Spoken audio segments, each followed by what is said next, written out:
5, footballers. Welcome to the stream.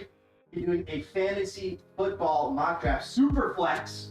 I don't know if you guys ever have heard of the Superflex. That's what thing we run over at Replay. Years we've been. Well, I mean, 3 years we've been.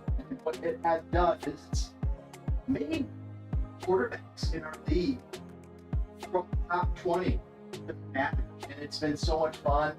The little change that we did here. We got that. We talking a little. The key to success comes down to knowing the right doors to open. With comprehensive solutions across commercial and investment banking, venture investing, and wealth planning, SVB provides the expertise to unlock every possibility. This is SVB. Going on tonight, including LAFC. A little later, I'm going to check in and see here the mail.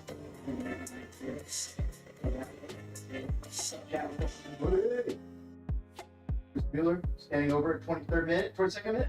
Oh, big save for the New England goalkeeper. Something just happened at UBC. What's that? UBC? Standing over as the new about shit. 5 months ago. Appreciate it, brother. New England. What do you UBC?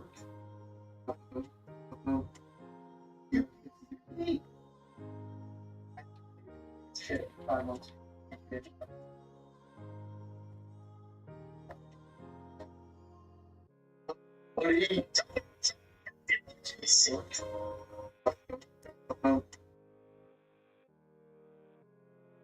Yeah, something's going on. Here, what's going on here?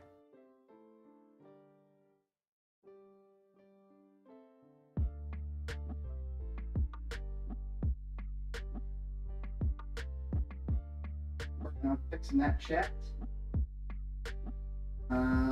Do we have?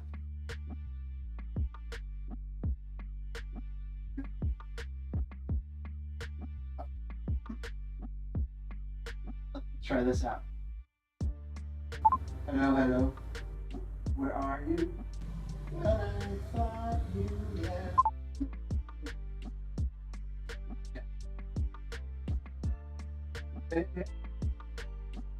Just missed that. What's up, everybody? Hopefully my audio is working. I can't tell right now. I'm trying to figure that out. Hey, can you hear me? Well, let's see. What's up, everybody? Hopefully my audio is working. I can't tell right now. Oops. Alright, good chat. I'll figure out what's going on with my mic. Something's going on. Things. Refresh. That. Yes. But does that fix the things? Let's go back to the voice box. The soundboard. Hello, hello. Ooh. All right, I think I fixed it. Chat, hello, hello. Goal? Do we got a goal here? New England scored. Oh, it's gonna be pulled back. Hopefully, Angus, yeah, it's just been some horrible pain. I expect the worst. What's up, Christopher? What's up, Christopher? Right now, New England taking a look. Gotta check on my sound quality.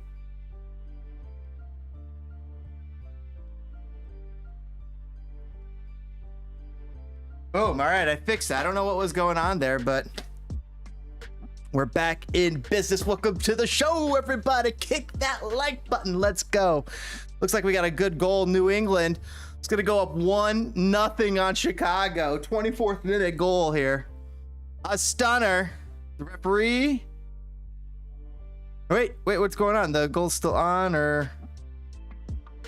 I don't know what's going on, chat. I'm watching it live, 25th minute right now. It says New England 1-0, but there's a throw-in going on for the Chicago Fire. I'm just logging into the game. Axane, much better. Thank you for confirming. I have no idea what was going on. By the way, we got some fun stuff to go on here. So I'm part of I don't know if you guys do fantasy football, but we run a Superflex league.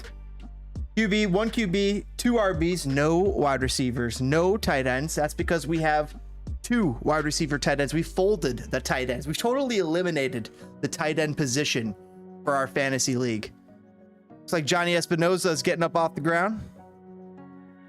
Oh, is that John Jader? Ooh, he's grabbing his finger. He might have broken his finger, one of the Chicago Fire players. All right, the score is back to 0. 0-0. New England and Chicago. A nothing ball game way out in New England. Disallowed goal. Guys, I want to check in on this Gareth Bale match that starts in half an hour as well. If he's starting, ooh-wee. Twitter, LAFC. Let's take a look. I'm gonna take a look. Here's the starting lineup. Oh, I'm so excited. I'm so excited. Let's see. No Bale. He's in the substitution. He's in the reserves. He's in the match to 18, but he's not starting. We got Arango and Vila and Opoku all starting. Cifuentes, Sanchez, Acosta, Chiellini starting. Segura, Escobar, Alexander. So maybe check in on the LAFC game second half. But guys, let's freaking go. Guys, so anyway, back to our fantasy football. We do 1 QB, 2 running backs, 2 wide receiver tight ends. We've actually just totally eliminated the tight end position. We folded it into the wide receiver position. So that means Travis Kelce, Mark Andrews, all those guys get mixed in with the wide receivers. And sometimes there is a reliable old faithful tight end that maybe you'd rather play than some of these wide receivers that we have in our league. That makes it interesting. Going down further, we have 1 flex position and then the Superflex. And what is the Superflex? It means that you could play a quarterback, a second quarterback, and then of course standard defense, 1 kicker, 5 on the bench. I'm drafting in the 4th spot this year, so let's continue with that and get some practice. I'm ready. So it's going to come around the first 4 picks already off the board. Jonathan Taylor, Josh Allen. See, it's a super flex league, which means in our league, quarterbacks come at a premium. But this is interesting, the fact that he went Cooper Kupp 3rd, which is very interesting. It leaves me with a very interesting decision here. Now, I could go and grab my quarterback right now. Just go grab Justin Herbert and call it a day. Do I look at Patty Mahomes? Well, the experts say Justin Herbert. I have my own board. And this is not my own board. I have my own board that I've already customized. LAFC versus the Dynamo. Yeah, I'm definitely going to check into that, Angus. I did not have the best fantasy draft. Well, who was your first overall pick and what pick did you have? So in the first round, what pick were you? How many teams? And who was it? That's typically, you know, the good information. I'm in a 12-man league. So with this run, there's been no run. Look at this. It's done totally running back, quarterback, wide receiver. I could go grab Christian McCaffrey and be totally happy. These quarterbacks, there's going to be good ones that are going to come back to me. Tom Brady, Joe Burrow, Jalen Hurts, Dak Prescott. I could easily have one of those be my number 1 and rock Derrick Henry. What would you guys go here? Would you see? Keep in mind, this is a super flex league. So a lot of people will be thinking, oh, running back, wide receiver. In super flex league, wide receivers typically don't go till 2nd round. I'm actually super surprised that somebody grabbed Cooper Kupp right here, but of course this is a mock draft. I'm gonna go with Justin Herbert here and let's start building the basis of our team here. We're gonna go grab stud number 2, puts up huge amount of points. Not many quarterbacks come close. He's in the top 3. The top 3: Mahomes, Josh Allen, Justin Herbert. So now it comes back around to us. Let's see how many quarterbacks have flew. Look at that. There's been a bit of a quarterback run. Actually, it's been quiet. Not a bit as much of a quarterback run as I thought there would be. But the guy who got stacks Jalen Hurts and Patrick Mahomes. I really like that. Derrick Henry, Nick Chubb. Look at that double stack. That's great. Dalvin Cook, DeAndre Swift. You gotta like that. Saquon Barkley, Alvin. Oh, that would have been nice if one of these guys had fallen over to me in that round. Offside. We got an offside in the game. Ooh, Gasolina on his way to Chelsea outbound. And the Chicago Fire players on the ground right now getting stretched out. It's John Jader Duran. He's getting those quads stretched out by the New England player for some reason. Not a good look. 30 minutes in. Concerning. He might not be able to go the full 90 if he's already experiencing a little bit of tightness. Right there. Christopher saying, I might sleep. I got to be up at AM. Dude, it's good to see you, though. Good to hear from you. Good to see what's going on. Generally feels like I punched a wall. So hopefully at X-rays, I hopefully found dude. Yep. Dude, get that done. Get that taken care of. So Axane 12 team, standard league, flex, and 4th pick took Henry. Dude, you are in my position. Axe, you're in my position, but however, I'm in the Superflex league, which a little bit different than a standard league. Just ever so slightly. Literally, quarterbacks just go way sooner, as you can see. I mean, all the quarterbacks are flying off the board right now. And right now, I'm left with a decision. I can go get my second quarterback. Joe, Tom, Russ, Dak. Who else do we got? Trey, Stafford, Aaron Rodgers still on the board, right? Look at that. Like, that's kind of the cutoff, right? Kirk Cousins, yeah, you gotta think he's gonna be throwing some bombs to Justin Jefferson all season long, so he'll be playable. Derek Carr, he's got Tay Adams, Devontae Adams. Tua, they're gonna be throwing to Tyreek, but that's kind of another where the next drop off is. Then there's Justin Fields. How will he be with Mooney? So right now, I think I gotta go Javonte. Javonte looks like a good call right now. Javonte, Aaron Jones. I think I'd rather take him over the duo committee that's I think is gonna emerge with Aaron Jones. They're really gonna rely on Aaron Jones and AJ Dillon a lot. They're gonna both have value. So, but right now, when I think about that, I'm like, and I read these two predictions, I think Javonte's gonna have a little bit more value. Long term, well, we'll see. Who knows? He's a younger player, that is. So when running backs hit that 27, 28 year, it's kind of when they hit that wall and they start to go off, unless their name's Derrick Henry. And it remains to be seen what Derrick Henry's going to do this year, because he's 28 years old, coming off an injury, a weird fluky foot injury where it happened when he was springing off the ground to his foot. By the way, I'm drinking some 3 Floyds here. Laser Snake. I gotta show you this can. It's wild. I haven't opened it up yet. Axane, my wide receiver core is lacking. Well, perhaps we could figure out a trade. I'm really good at figuring out trades for people. So if you tell me, if you tell me your team, you tell me your need, like, take a look at this Laser Snake can. 3 Floyds. What is it? It's an India Pale Ale. All right, John Duran, he's starting to get his kickback at his stat. Fire it up! Can you do more Fire games and get back to Lego Star Wars? Haven't seen you on YouTube too much. Not having to dig, just saying, don't worry, Christopher. At the moment, I've shelved Lego Star Wars until I feel the desire to pick it up again. Those last 3 movies, 7, 8, 9, I hate. I hate. I tried to watch them on Disney the other day. After I've seen them all, I watched them all in theaters. I've seen them all twice, but I can't bring myself to watch them again. It's so hard. And the Lego games are stupendous. It's like watching the movie. Going through the first 6 episodes was amazing experience. But that's why I feel like I'm going to shelve it for a little while, for a couple months.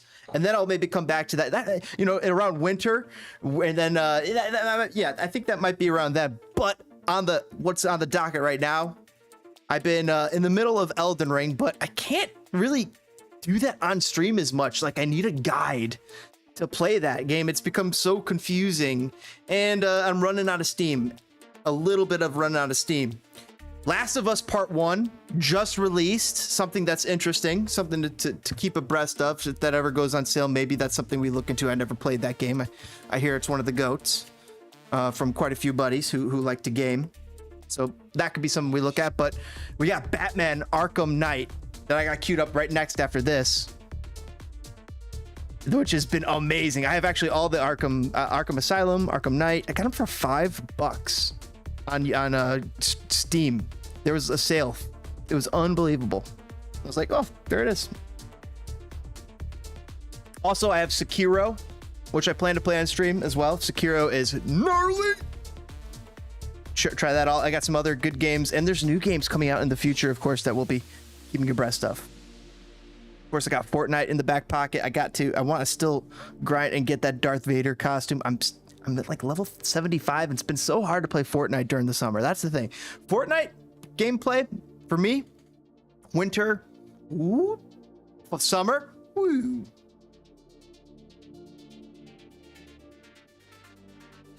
.37th minute, and New England and Chicago Fire in a deadlocked 0-0 game. Christopher saying, or new game from Lego till you get back. No, so remember, Christopher, I do have a Lego DC Villains, which is another one that I want to get into. That I'll definitely get into that sooner than later compared to Lego Star Wars, which is that's gone to the back of the catalog until I'm like, oh, I need some Star Wars. I need some Lego Star Wars. It's gonna happen. I'm gonna feel the itch for Lego Star Wars. It's just, I gotta shelve it for now and get enthused. Those were some fun episodes, guys. Did trivia, did little quizzes, did all its information, did quotes. Those were some fun episodes, Christopher. I mean, great shout. I really enjoyed making those episodes. I put a lot of work into those episodes in the back end, just like finding these things and preparing and getting ready for the stream. Also watching the movies, getting into the voices. It was a lot of fun. But I'm definitely gonna do Lego DC Villains. That's in the back pocket. Sekiro. Right now I'm working on Arkham Knight. That's not gonna. I almost already beat it. I mean, like, these aren't exactly super long games. All right, we are on the clock though, right? So let's take a look at our draft board. We grabbed Javonte last pick. We grabbed the like some of the last of the decent running backs, right? Well, you still look. You got Breece Hall. You got Zeke. You got David. I could take any of those three guys pretty confidently, right?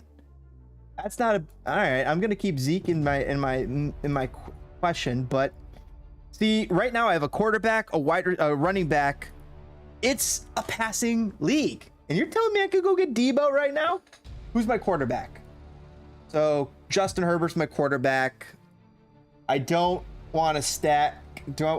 Keenan Allen's right there, and he's gonna go. Do I grab Keenan Allen now? I don't think I do. I think I could get Mike Williams later. Will you do NFL season? 1,000%. Gonna be doing Bears games. And I think I'm gonna be doing fantasy football for you guys because I'm really good at it. I have championship trophies.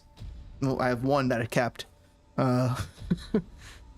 But I am pretty darn good at it. I am plugged in to the fantasy community, and also I feel like I'm pretty darn good at decision making, tiers, trades. I'm really good at trade making. Like, you tell me your team and tell me another person's team. Like, I gotta see it. I gotta see the players. But I could come up with a good trade, and you tell me team needs, right? No, they need this. I'm looking for that. Well, let's start the trade there, right? That's generally where you start the trade. Team need, I need a wide receiver. Oh, they need a running back. Start there, right? Oh, the Ravens are going to be great. The Ravens are going to be really good, Christopher. All right, I'm looking at Debo. Okay, so do we? But how many? There's not premier running. I already got a good running back. I could just. Oh, but Zeke could pay off great dividends. You know, I might live with this. I think I might grab Zeke, guys. I know this. I think we grab Zeke here, even though look at that double stack of that we'd have Justin, Javonte, and then we'll get wide receivers. There's gonna be wide receivers. This is the last to get the second round running backs in round 3, I got to go with that, all right? I got to go with that. Let's go grab Zeke. This is super flex. So we've got our quarterback. Oh, look, quarterback run. Quarterback run. All right, we might have to go get our second quarterback here. He's already got 2. He's already got 2. Needs. The guy behind me in front, he's already got 2, so he already did. So he needs, they all need. Yep, let's go. All right, let's go to the quarterbacks. We might go grab our second goal. Dude, there's Mike Williams. Okay, we are in a bit of a we're not in a dilemma. Okay, we're not in a dilemma. We can leave Mike Williams. Oh, we can leave. Do we leave Mike Williams and grab? We got to grab Aaron. We're going to grab Aaron for our second QB, and then we're going to hope Mike Williams makes it to us. He did. What a win. What a win. Guys, that's huge. That's huge. If this was a real draft, I would be flipping my lid right there that Mike Williams just fell to me after grabbing Aaron. Because take a look at this. I'm going to grab Mike Williams here. I am loving this. All right, let's take a look at our roster. Just to show you our baseline. Look at this roster, chat. All right. Oh, Mike Williams is our number 1. That's actually not great. Okay. Well, Mike Williams is our number 1 wideout. Not the best. Not the best situation, but look at these double stack quarterbacks we got. Justin Herbert, Aaron Rodgers. Look at those running backs. Javonte Williams, Ezekiel Elliott. Like, rocks. Boom. Now we need to fill out these wide receivers. And we got Mike Williams. He's a wide receiver 2 right now, but he's got wide receiver 1 upside. Angus saying, I've done fantasy baseball based on batters ops, OPS, and pitchers OPS. I did pretty good at it. Been a while. Fantasy baseball is too time consuming though. Yes, my uncle and my dad played it. My uncle plays it, and it is absolutely that. Because you've got players playing every day. There's so many players. Oh my God, but it is fun. I played fantasy hockey one year and it was a blast, but I couldn't do it again. It was too much. And that's how I feel about baseball. It's too much. But that's what I love about fantasy football. It's not. There's in our league, we have 14 games. And then plus 3 if you make the playoffs and make it all the way to the end. So what? Basically a 17-game season. That is the season of the NFL. Basically, you stay locked into the NFL to the playoffs. And that alone is awesome. So I need to be looking for I don't have my own personal tier list of wide receivers up here. Because, you know, Jerry Jeudy, I think, is farther down my list. And Darnell Mooney is above Jerry Jeudy. Gabe Davis is below Brandon. Yeah, Brandon's probably the guy. See, I don't need another running back. Right now, I just need to stack wide receivers and hope that one of those pays off. I'm loving the base of my team. It's interesting. Okay. Oh, I'm good there. I don't have to do that. So I got another choice here. I could grab a Buffalo. You're going to give me a piece of the Buffalo offense. I think I got to grab that, right? So our team is looking fantastic.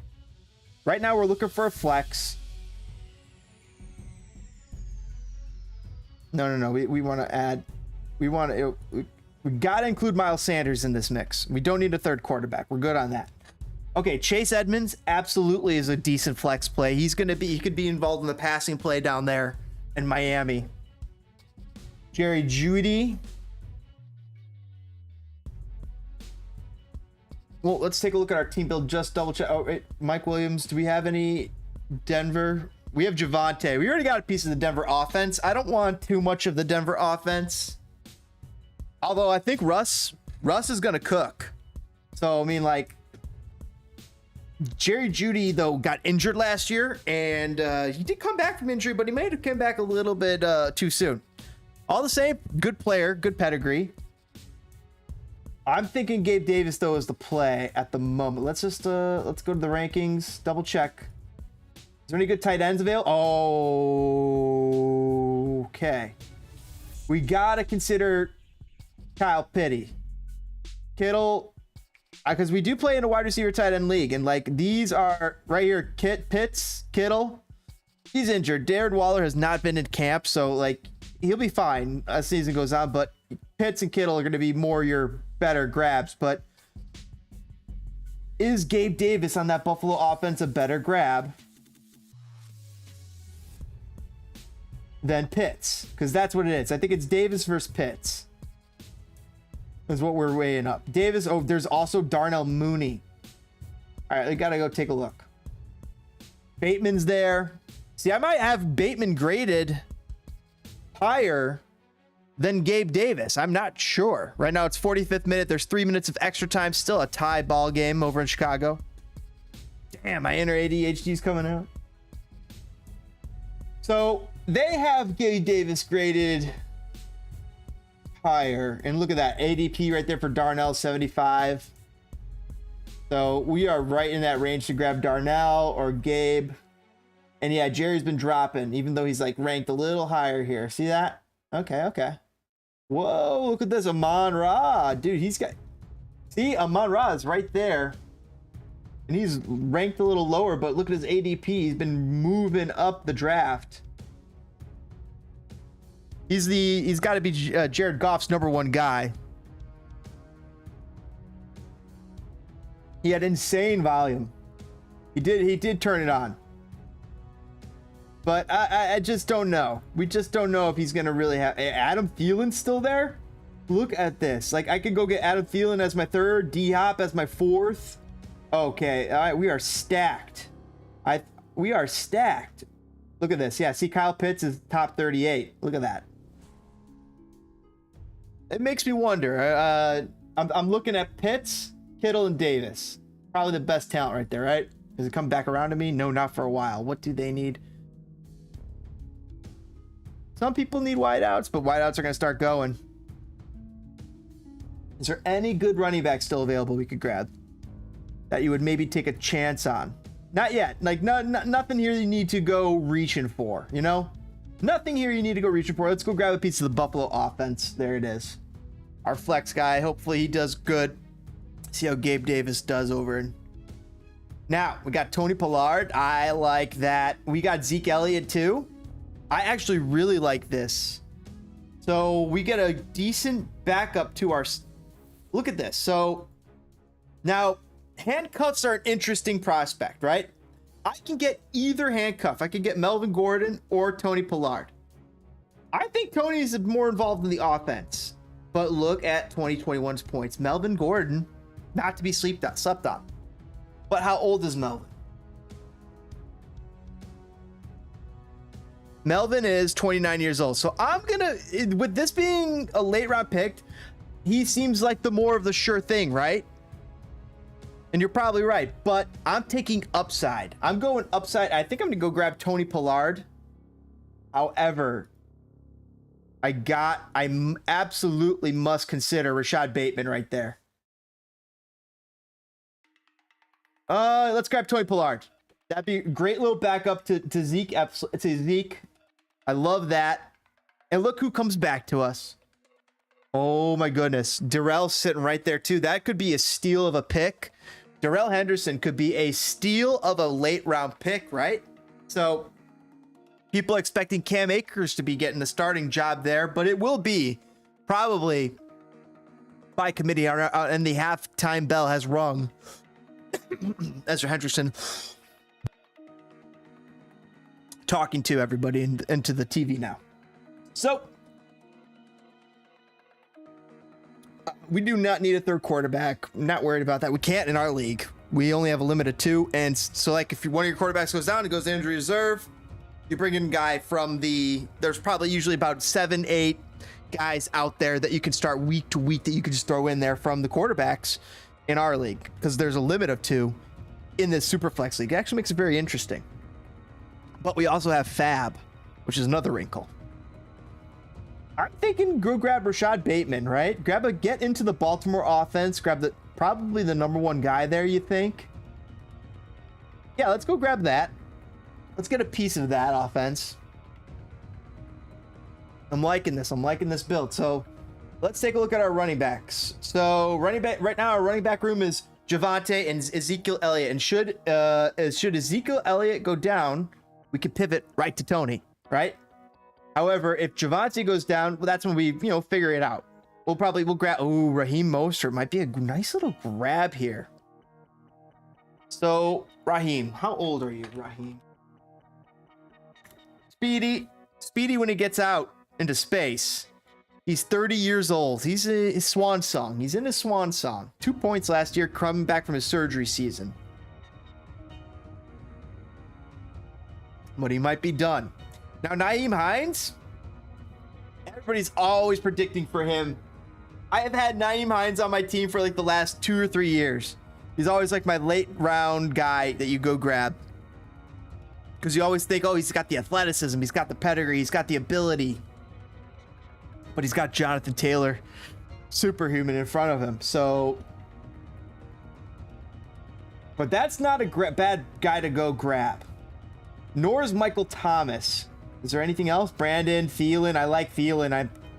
But what makes me nervous about Thielen is that the Vikings went out and got Jalen Reagor.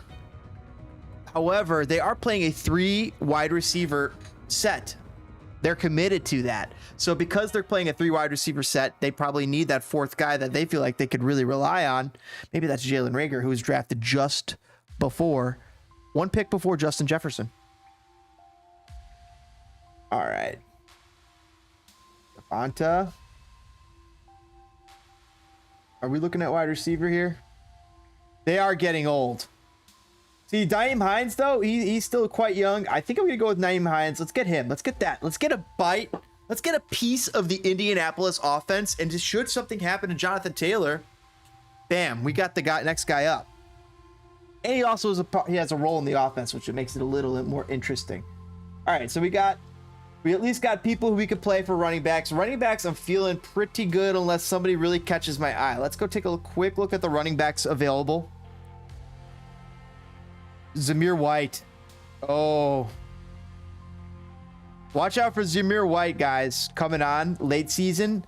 Might not be worth grabbing during the draft, but he might be a waiver wire pickup during the season. Don't be surprised for that. Just put him on your flag right now.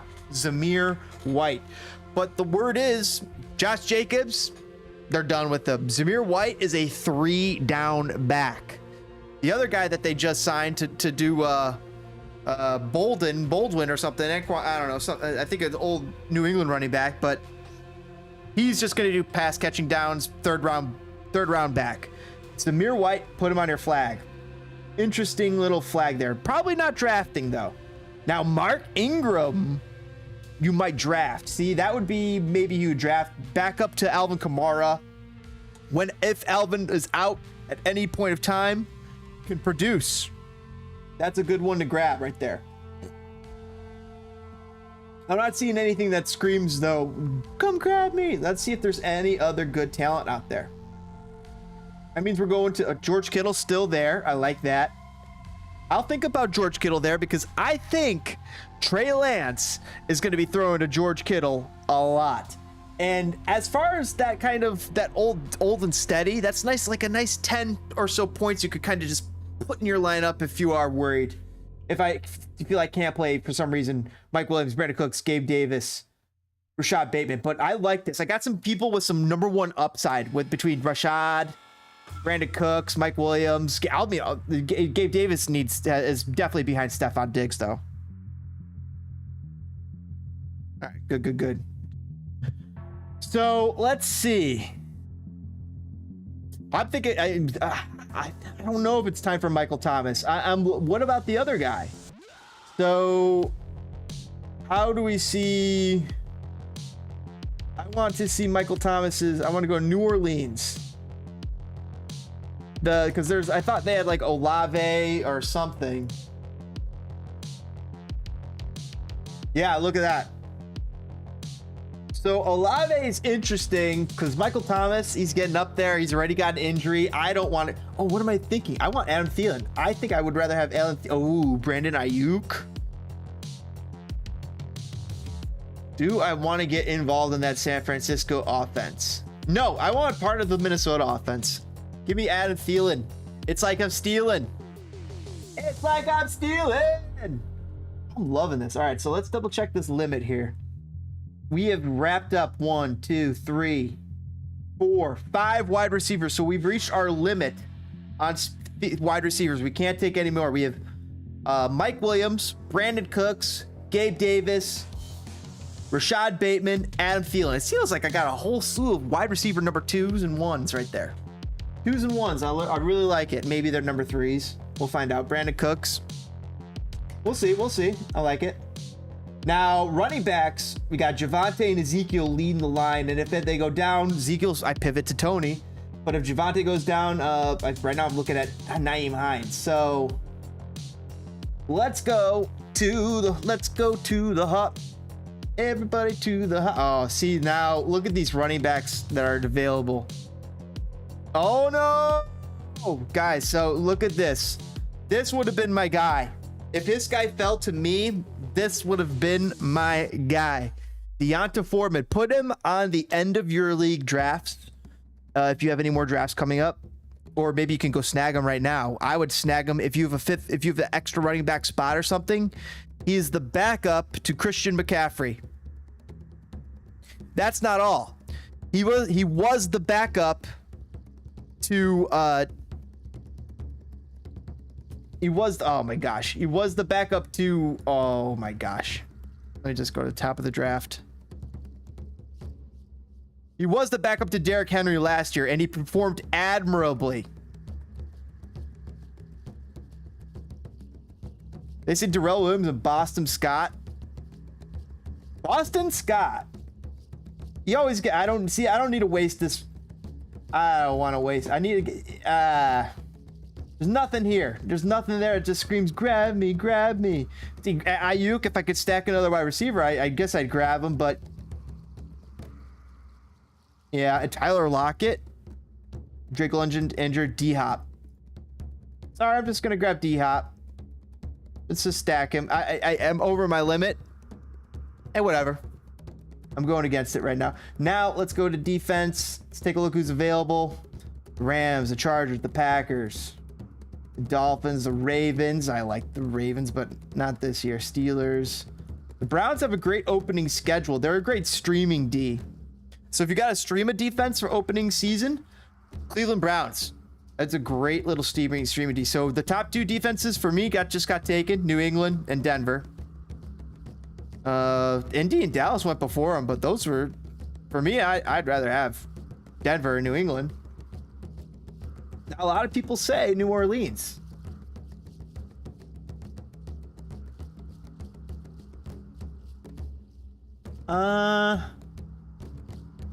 Interesting.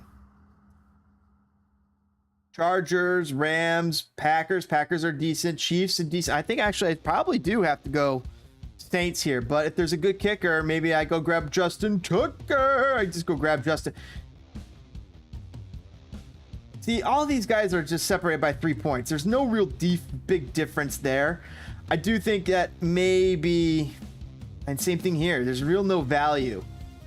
I've wrapped up all my positions though, so I got to grab a defense or a kicker. Yeah, let's go. I think we grab Justin Tucker then. Let's go grab him. And then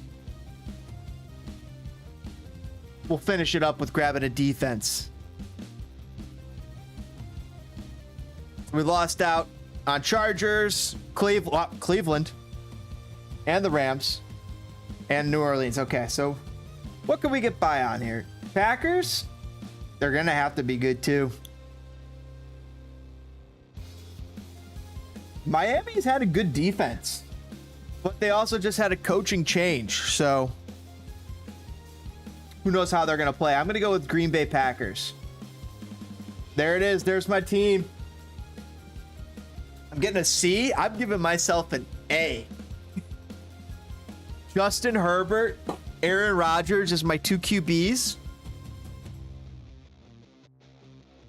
Ezekiel Elliott, Javonte. Pretty solid. Pretty solid. Mike Williams, Brandon Cooks, Gabe Davis. A little underwhelming on paper. But watch what happens when the season goes on. I think I would be very happy with this draft if this was my team. Rashad Bateman, Adam Thielen, If I ended up with this exact team, I think I'd be so stoked. Just enough upside built in. Look at that D-hop steal.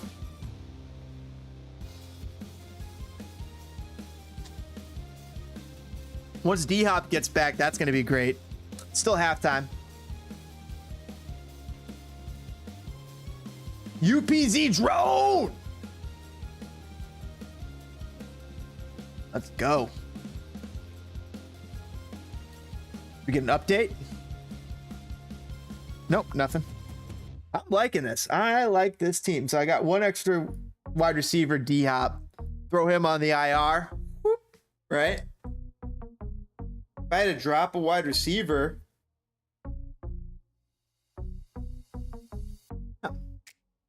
I want all these guys. I want all these guys. That's a good sign. Okay. So how did this draft go? Let's double check how I went here. So I did quarterback, running back, quarterback. I didn't go and grab a wide receiver until late. Wow. I kind of like that. Did I get... Was there still running backs after me? Okay, there was still a few, but that's kind of right where it cuts off. Right? Good to know. I definitely got to save this. Chat. I'm liking what I did there. Let's send that to me. The old draft strategy.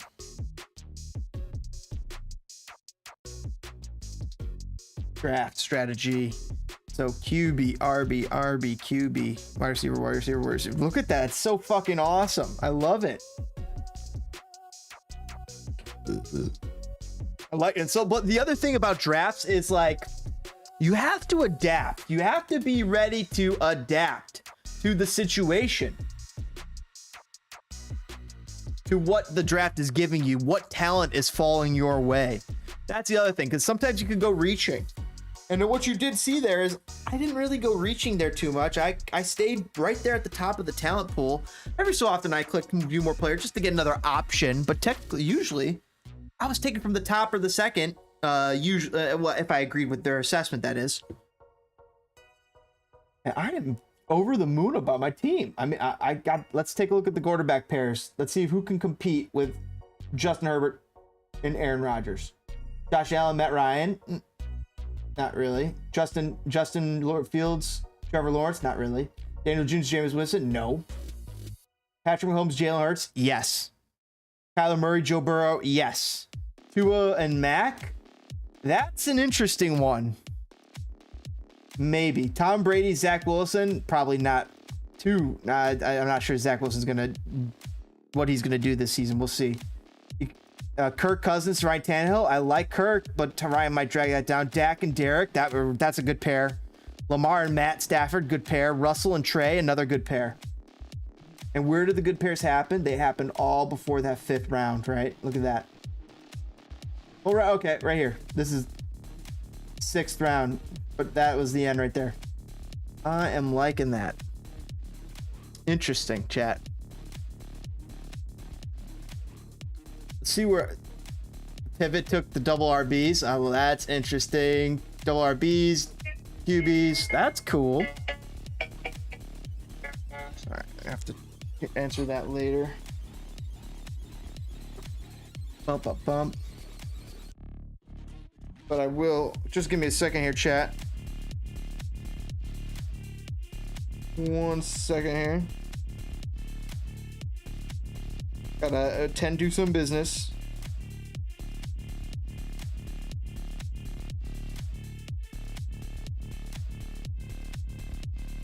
Boom. So, all right. Chat, there was my mock draft. Now, the Fire are taking the field.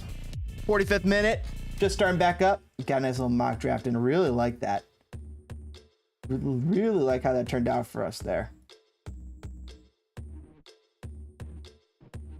Why does that keep doing that? I already did that. So let's pull this up.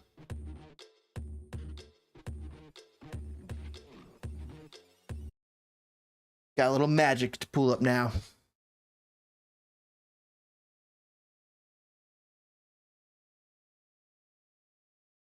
Serena Williams. That's sick. I thought she retired.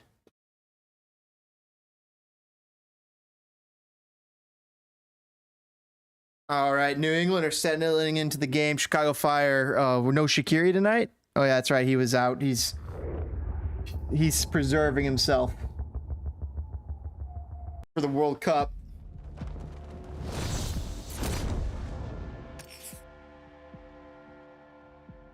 Searching for downloadable content. Oh, the LAFC has started up. I'm going to check into that game here. Probably after the Fire game then. After the Fire game, I'll check into the LAFC game.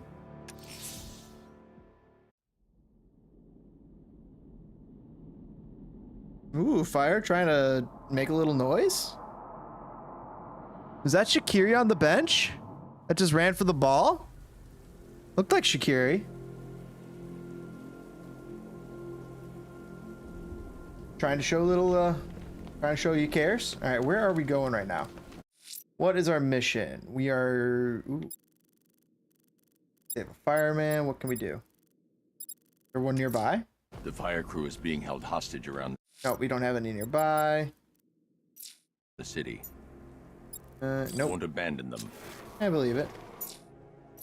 Oh, I need missions. So we can, oh, yeah. That tortured creature was once a man. Dr. Kirk Langstrom. There must be a cause for this transformation. His Let's go see. lab might hold the answer. Proceed with caution, sir. The creature could well be hiding in familiar Let's just double check. Do we have any? Nope, no upgrade points. We're good to go. surroundings. Let's go investigate the ManBat. It's so fun. Ooh, diving off. What's with all the rain? Suddenly Penguin don't look so stupid with that umbrella. Dude. All right, let's go find the ManBat. Chicago Fire playing defense. He's got like these knives on his hands and a big red cross on his chest. Maybe he's come to kill a Ooh. dragon. Huh? I think these guys out. Mind. Take him.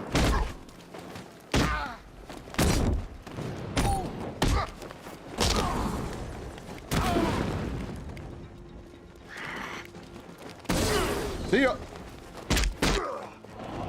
Lights out. Ooh, New England playing a little offense. Now, what was it? Excuse me. I didn't ask for you. See ya. One you.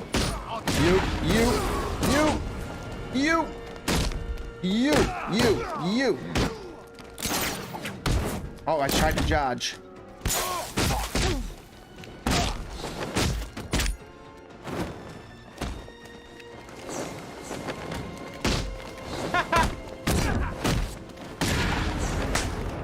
Oh, pop.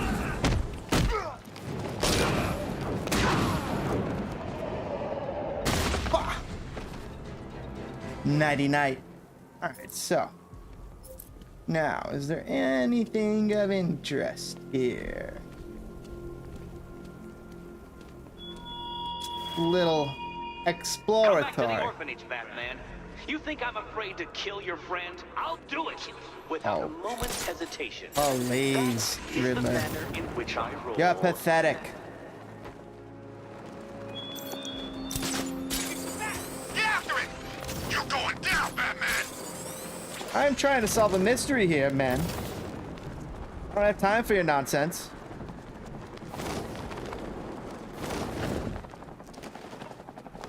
Let's run down here. My favorite ride was probably Blackgate, but this is top 3. Easy.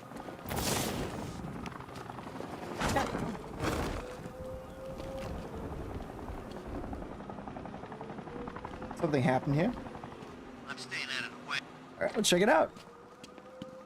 Let's investigate.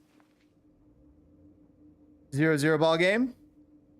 Uh-oh, New England on the attack. Gagasunino might be tested here. Oh my gosh. Almost a goal. Great Defense, good enough defense by Chicago. Looks like it was called for offsides. Let's use the elevator. Go ahead, Batman. Oh, that was so cool. The no look. The old no look elevator button press.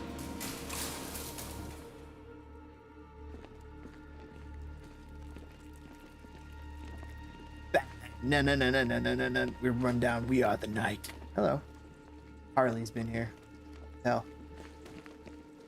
Do I need to go through here? Towards this bath. Ooh, is there a person in there? Nope, just a garbage bag. I'm so proud of you, honey. Go on. Tell Kirk? them what you've done. Kirk? Hello, world. He's Kirk? Go on. Is this your Be wife? yourself. Okay. Full genetic resplicing was a success. Blunt trauma to the head. Langstrom had no idea what he was doing. How about in English? Yes, of course. Sorry. So, what we've done is merged the DNA of Desmodus rotundus, the vampire bat, into the human chain. This breakthrough it will prevent Right, so and cure deafness in all humans. There's a computer. Maybe it contains some answers. try it out. This computer stores all of Dr. Langstrom's research. Let's hack it.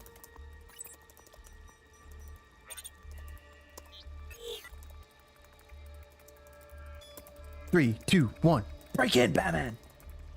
Nucleotide degradation. Analyzing sample.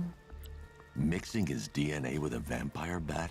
Not good. That was never going to end well. What was he thinking? If I search through his files, I may be able to create an antidote. You're to his crazy, Langstrom. condition. I need to I know you got a isolate the doctorate, ManBat and it's signature probably because of and it. remove it from Langstrom's DNA. You've gone nuts. You've lost your marbles. Uh-oh. The integrity.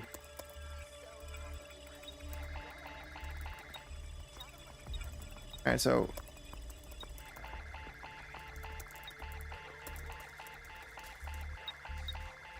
Oh, we're trying to...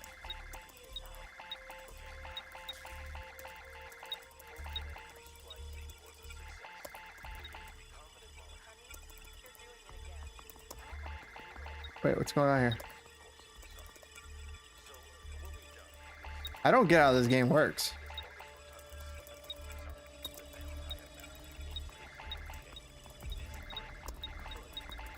What the fuck is going on here? You guys figure out what's going on here?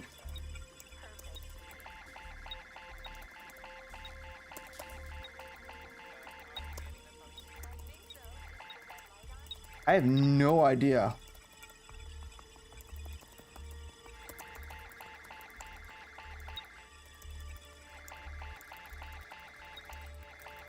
Okay, so it only can go on one at a time? Okay.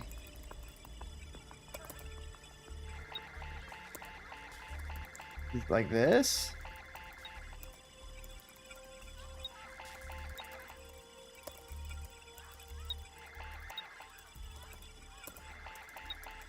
Chat, I am so confused on what the fuck to do here.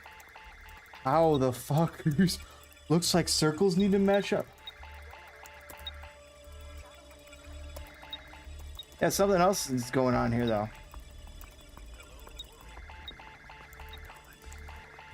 I am, my mind is being boggled right now. What is big save from Gago Slanina? Like what the fuck? Okay, this is right. All right.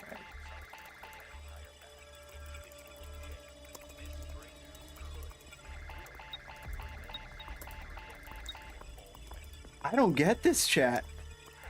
I'm losing my gosh damn mind.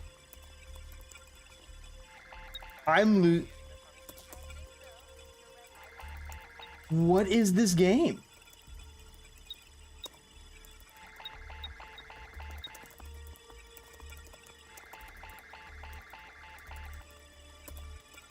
Okay, they're on the same side as far as I could tell. And then once again, they're on the same side. You see the X on the bottom? I think you have to move it to see. See, right now it's on 0, 0.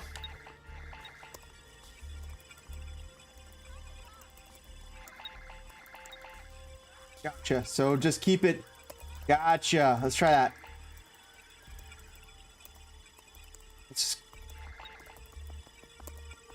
Good call. We're making progress. We're sequencing the DNA.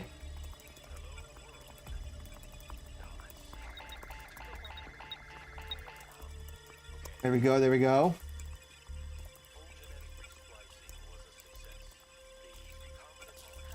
Keep it going. Keep it going.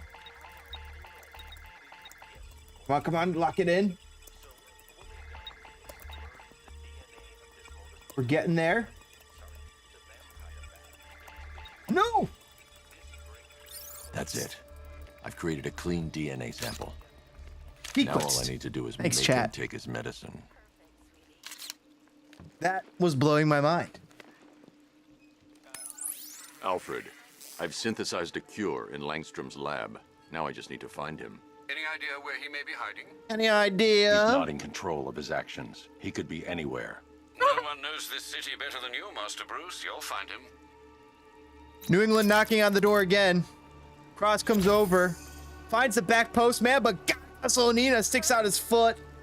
Honey, are you okay? Oh my God, Kirk!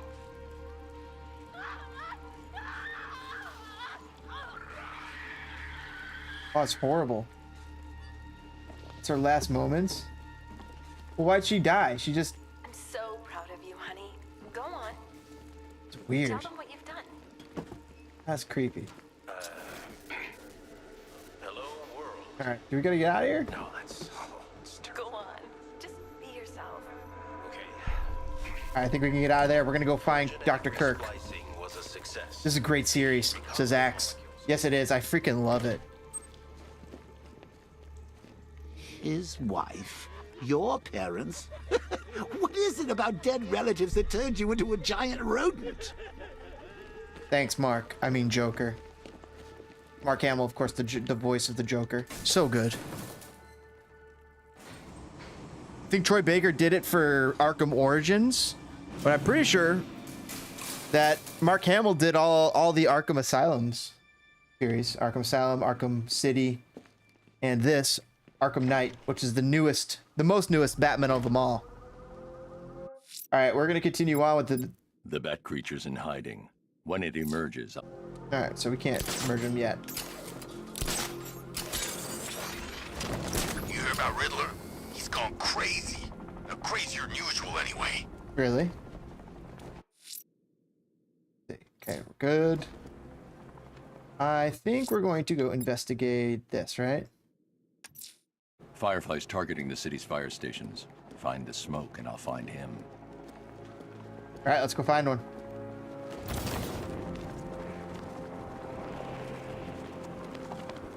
You see any smoke?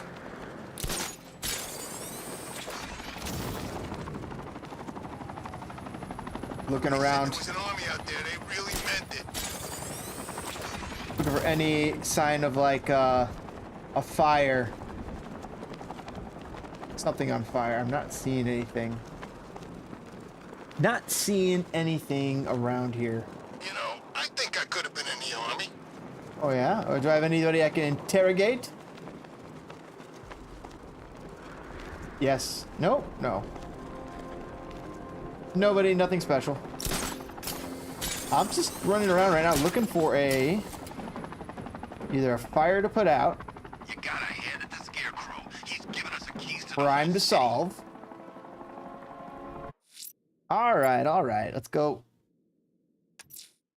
I'm going back to the orphanage. Selena's waiting. Let's I go. can only imagine what cruel game Mr. Nigma has in store for you and Miss Kyle. It's not gonna be fun. Freaking Riddler. It's miserable. Alright, so let's go up. Going up. No, what are you doing? I need to go up. Quickly. Thank you. There we go. We should have evacuated. There we go. Now we're on the trolley and we're flying all around and we're gonna run into Robin. Just real quick, just make sure I can't start this real close. If Azrael's ready, he'll have left the burning bat symbol on a rooftop for me to find. Well, where did he? Oh, he I did? don't care what you think. Scarecrow's a freak, man, and we shouldn't have taken this job. What's the matter? Getting all squeamish about operating on American soil? Scared you might have to fight the bat? What is Or this? just scared of Scarecrow? I'm ready for the bat. And I'd operate on Uncle Sam with a hacksaw after the way the army treated me. All right. Oh, it's a medic. Take out the medic. Nope, take out the medic. Nope, the medic. I gotta take the medic out. Took the medic out. Got you. Let's finish these guys off. And you're... Did you see the Batman? Oh. Hello. Let's hold and get that out. Hold explosive gel. No, we want the explosive gel. There we go. Uh-oh, we're getting into its business. Blow it up, Batman. There you go.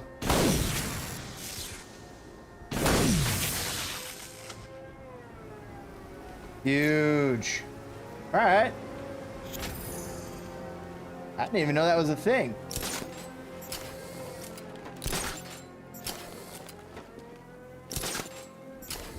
We'll perch up here and try and see what we can see.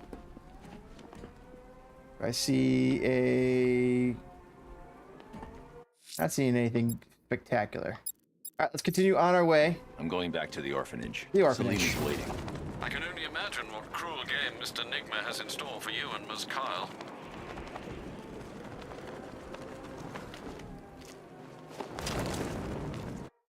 Okay, so it is this game. Like, what is this music? I tell you, the Cobras were supposed to crush him. Nearly crushed me back at base. Bat tank's better. Knight wasn't prepared. Yeah, he thought it'd just be a Own the souped-up roads. sports car. Someone's intel's a little 0-0 ball outdated. game. I'm gonna check in. I'm gonna probably switch it over. I'm glad we're behind these barriers. It's open LAFC season out soon. there. Don't worry, all non-militia personnel have got their orders. Yeah, the ones we know about. There's psychos out there that ain't on anyone's side. All right, we're gonna. Ooh, Barriers what's are that? secure, right? I looked like a secret entrance or something, I thought. But it wasn't.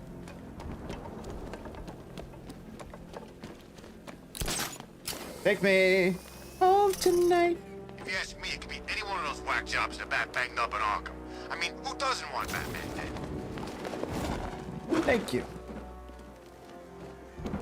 Compliment. Coming from a thug like you. What do you got for us? What do you got for us, jokes? Rids? Riddles? Riddle me this. I don't want one of these. I hated that. How are you doing? Can't fault the entertainment.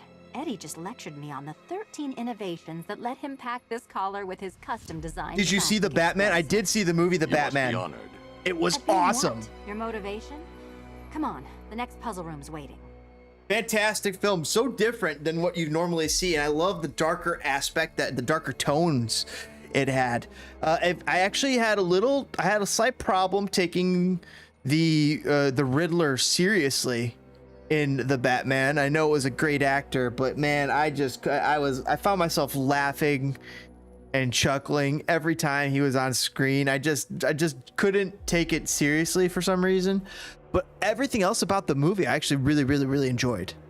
Great aspects, great choices, great moments for Batman. And for Alfred. All right, where are we going? In here? Intro to physics, you say?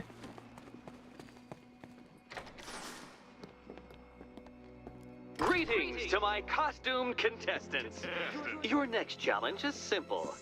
Guide an electric charge to its destination. No. I hope the varying amounts of pressure don't get to you. I hate this already. Another one? What's Eddie's problem? Fanatic narcissism, egocentrism, and megalomania, crossed with severe obsessive compulsion. Thanks. Don't mention it. Alright, so that goes there. Goes there. Goes to nowhere. While you can stand here, can't you? Okay, so we can do something with that. Start here to do something. That will go up here. You gotta do time it? Bullshit. Alright, we need... First off, we need this. Battering.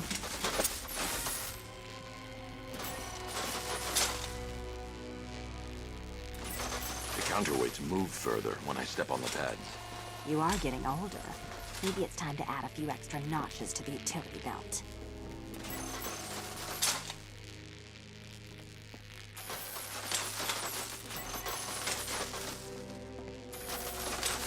How do I get it there? How do I get it up there? Move over, would you? Oh, we needed two there. Huge. Oh no.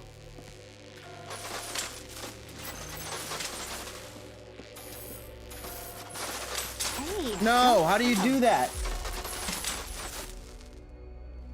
Alright, so how do we do that? We got that there.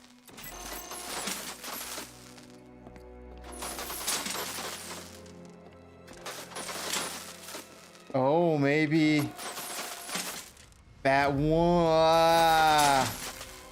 They have different weights.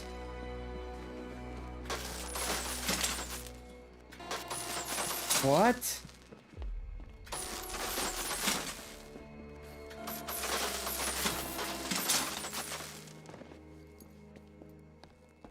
Wait a second. So you.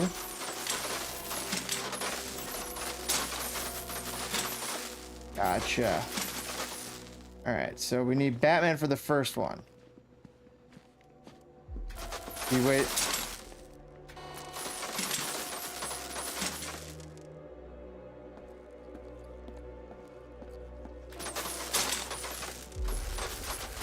Alright, let's leave you there.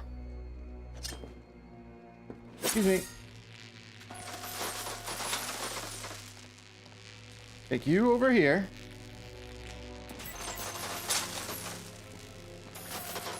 Gotcha. We're gonna take you now over here. We'll put you here. And then we'll take you off. Batman. Nothing ball game, 69th minute.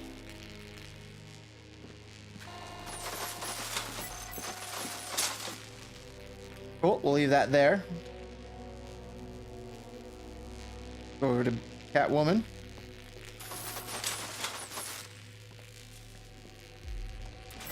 Get that up. Get that up. Move that over. Come on. Come on. Now what? Congratulations to the dementedly dressed duo. Your key awaits. Oh, but what's this? An electrified floor? What is this? Did you chat like the Batman? I thought it was a great movie. It's You one of do the. it. You still owe me for Arkham City.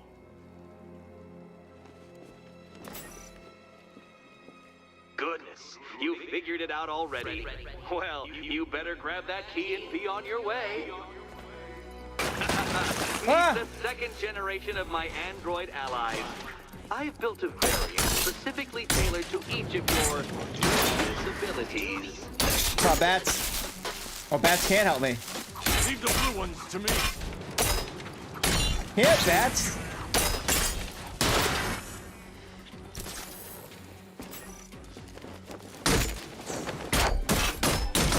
That's right. Oh, you're still Where'd back? that came from, Batman. I built a highly efficient production line. Oh, shit. That's mine, Batman. What the hell?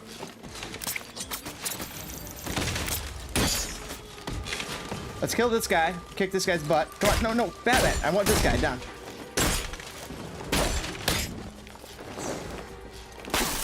How come I keep getting shocked?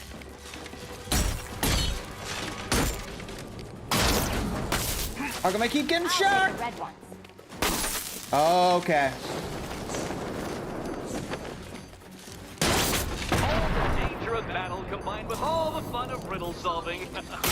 You can thank me. Thank me. Thank me. Get him, Catwoman.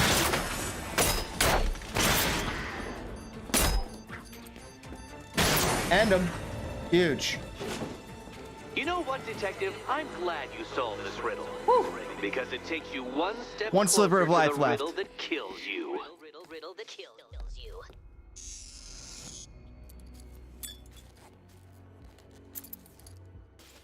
Well done, cats. Yes. Boateng in, Maciel out for New England. Eddie really hates you, doesn't he? He's an ego-driven narcissist who can't let anyone else win. Gee, if only you'd met under different circumstances. His obsession's getting worse. He's going after my allies. Ally. Oh, we're still stuck in here? After this, I think we should dial it back to known associate for a while. This was nothing, Dark Knight, nothing. A new trial awaits you, Detective, by Divinity Church, and I'm waiting too. All right, buddy. The Riddler. We're out of here. Help Selena. Get free. I'm getting close. We only have 3 left to resolve. Hello, jokes. Great news, Bats. I was just hanging out in hell, you know, because you killed me and sent me there, and you'll never guess who I saw. That's right, your dead girlfriend, Talia al Ghul. Now, don't worry, I asked, and she's totally cool with Cat Lady having a go on the old scratching post. She also says, ow, ow, is this a bullet in my sternum or a broken heart? Thanks. Thanks, jokes. All right, let's go back to it.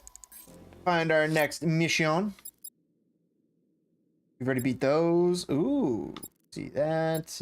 Yes, 619. No, I do not want. Own the roads. What's this all about? Okay, destroy militia checkpoints. No.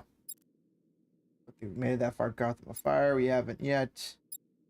Let's go mainline mission. Let's see what Nightwing's got on North Refrigeration. If I find Penguin, I'll find the Arkham Knight. Goalless match so far. Durant on the ground too.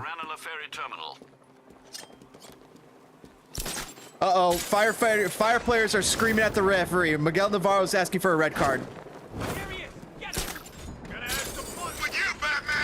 Miguel Navarro's begging for a red card right now. Wherever you've gone, Batman, I'll find you. Jonathan Bornstein is trying to talk to the referee, trying to get some sense into him. Pretty ugly, though. Way they're building all that new stuff right on top of the old. I didn't know we had an architectural connoisseur on the squad. Hey, I know an ugly skyscraper when I see one. Excuse me? Besides, have you been down there? The underside? It's creepy. All those abandoned shops and empty alleys. Who's this guy talking?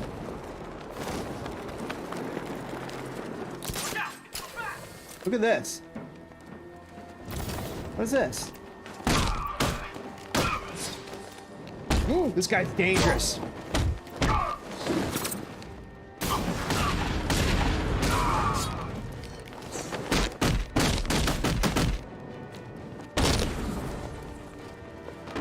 Yeah, you don't have the chutzpah.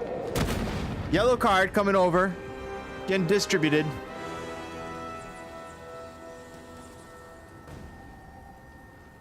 Referee trying to take control of the match. This looks like something I'm supposed to take out. Failed. We adapt and hit back hard. Yes, I am. Look at that. Ezra Henderson not pleased with the squad right now. Hopefully they can maintain the scoreless minute. The score is 15 minutes here. Mauricio Pineda shouting. All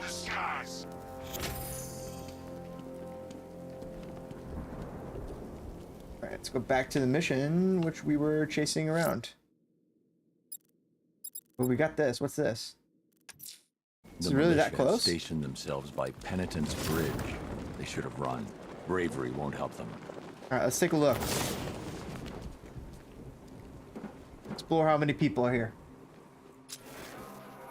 They have weapons. All right, can I disarm them? I'm hearing reports he looks different from the briefing shots. Not yet. Something about a new suit.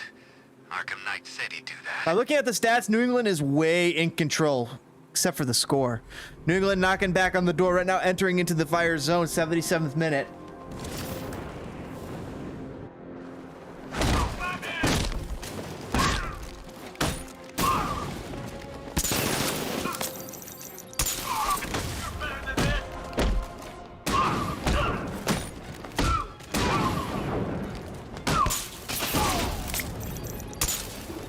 Get him, his last one. Popped. Ooh, go basher. Thank you. All right, let's investigate. Oh. Damn Bat's lucky he made it out What's of this? that factory. What's this? Interesting. Oh, he did have an interesting little Game Boy.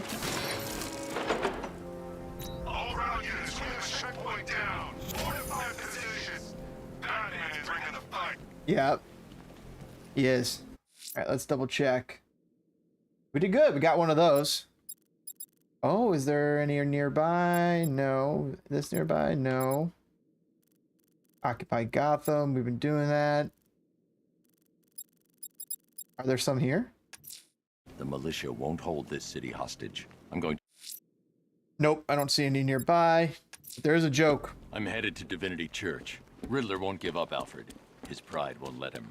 You'll break his spirit, sir. I've every confidence. New England. The Batmobile can't auto-navigate to this area. Why? I think I need it. It's the Bat! What the fuck is this? Target lost! I say again, we have lost eyes on target! What the fuck was that? Whoa, bro. The hardest is when you go back. Everyone expects you to switch off, but you can't. All right, let's go. I don't want to switch it off. Nothing. The rush. I wish I could be like them. All right, let's just investigate. That's not who I am. Shit, I couldn't do that. 9 to 5, dying slow. We have to worry about these guys? I want to go out fighting. Yeah, I won't argue with that. I think we could just go fuck them up.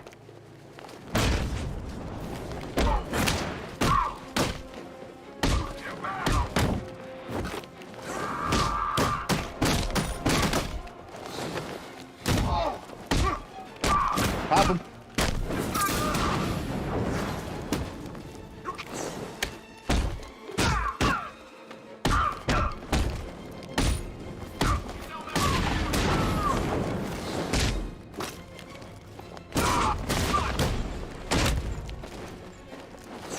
Pop this guy.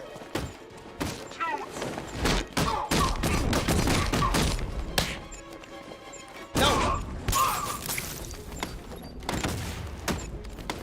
I gotta beat this guy down. Get down. Oh shit. I thought you were gone. Alright, there we go. Anything in here?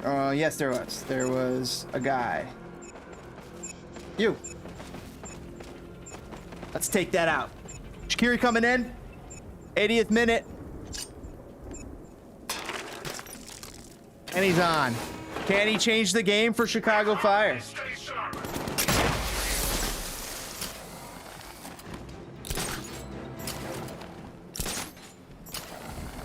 Remains to be seen.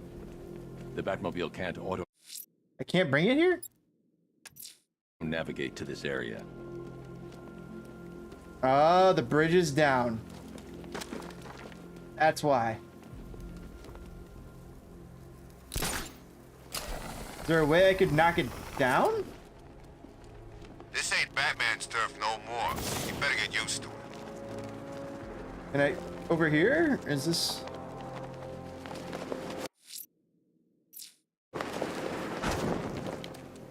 Can I, like, knock this down somewhere? No? Okay. Where's Harley anyway? She just vanished as Arkham City shut down. Maybe I can do it over here?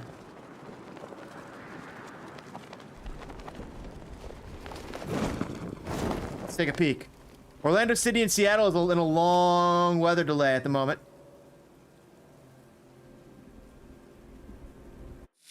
Let's see, can I see anything of interest here? So this is the great Gotham City, huh? Look at these animals. They're tearing it apart. And we just blew up a factory, man. Let's go get this guy.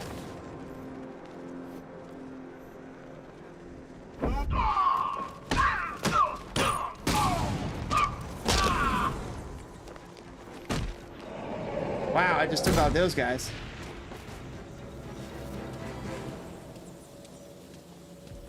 Okay. Can I harm these guys?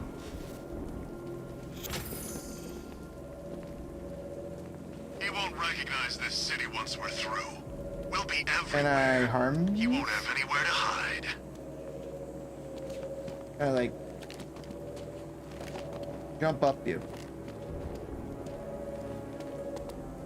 Blow you up. No. Didn't you grow up here? Me? No, I can't. Okay. Bloodhaven kid. Same difference. New England's still in control of the game. Bar and say that. All right, back to the mission. Let's see what Nightwing's got on North Refrigeration. If I find Penguin, I'll find the Arkham Knight. Let's go. Indeed, sir. Master Grayson confirmed he'll meet you on the building overlooking the Ranelagh Ferry Terminal. Let's go. Master Grayson's meeting us up. Gaga Sonina's on the ball. We're gonna check in on Gareth Bale at LAFC here soon. I'm sure that match is gonna be entering its second half. And the Arkham Knight go toe to toe. Yeah. Little 3 Floyds. Okay, gonna go back up. Going. Come on, we need to get higher.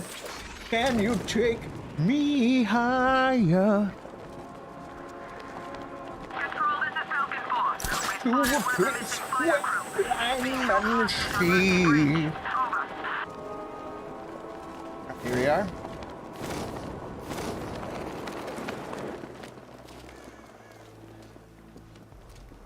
I landed. Still lurking around on rooftops. You shouldn't have come here. Not tonight. Like, are you kidding me? When I heard about Barb... North Refrigeration. Tell me what you know. Penguin's using Oh, New England. to smuggle weapons out of Bloodhaven. Sent it to the back door. Chicago Fire tall enough, though. Question is where. Defense standing strong for Chicago Fire. We have on Barbara. I need to find that weapons cache. If I can intercept one of his trucks, it'll lead me right to it. New England with a chance. Huh. Oh my God. If just only went off the you knew post. someone who's been And another chance for New England. Chicago Fire stands tall. Big deflection. What? Unbelievable really save think I'd from come here Gaga without a Sonina plan, to did put you? that ball on the that first shot on the post. You're needed back in Bloodhaven. Come on, Bruce. Look, let me help. You can't do it all on your own. New England is still in a It's too dangerous. dangerous spot I here. won't risk losing anyone else. Bloodhaven needs you. All right. I can take a hint. But if you want to keep tabs on that truck, you're gonna need this. It's a prototype straight out of R&D. The old fox has outdone himself this time. I'll see you around, Bruce. Oh, I got a disruptor. I needed this. I think. I can disable enemy weapons using the disruptor 7. Well, let's do it. Ammo. And also, can we do a little upgrade? First one's free. Or no, I can't do it. Catch. No catch. The guns are paid for. Oh, I can't do an upgrade right now. Why so suspicious? I've only got 3 shots. I should pick my targets wisely. You? You look like the person who melted off my buddy's face. Wait, what? What am I See me holding firing? a grudge? I guess. See? One big happy family. The crate's electrified now. Anyone trying to resupply is in for a shock. What's wrong with you? We're all working for these freaks. How about I go first? Now, this isn't good. Common thugs. That disabled the firearm.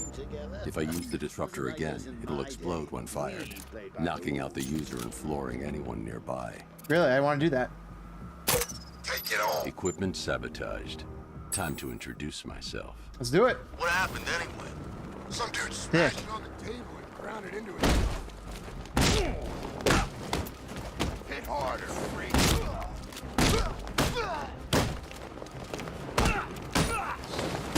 You can't beat me.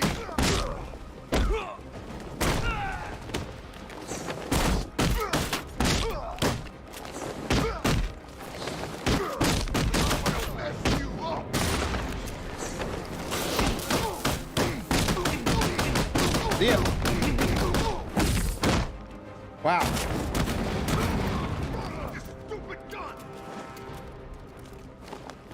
Yeah, that's right.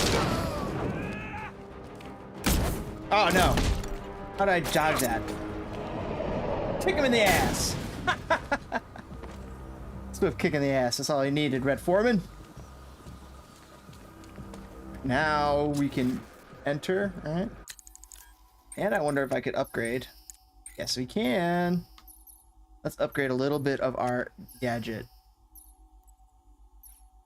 Wayne Tech? No, that's not what we need. We actually need gadget skills, these ones. Okay. What's this? Sabotage Medic. Sabotage Boa Drone. Create explosive feedback loop.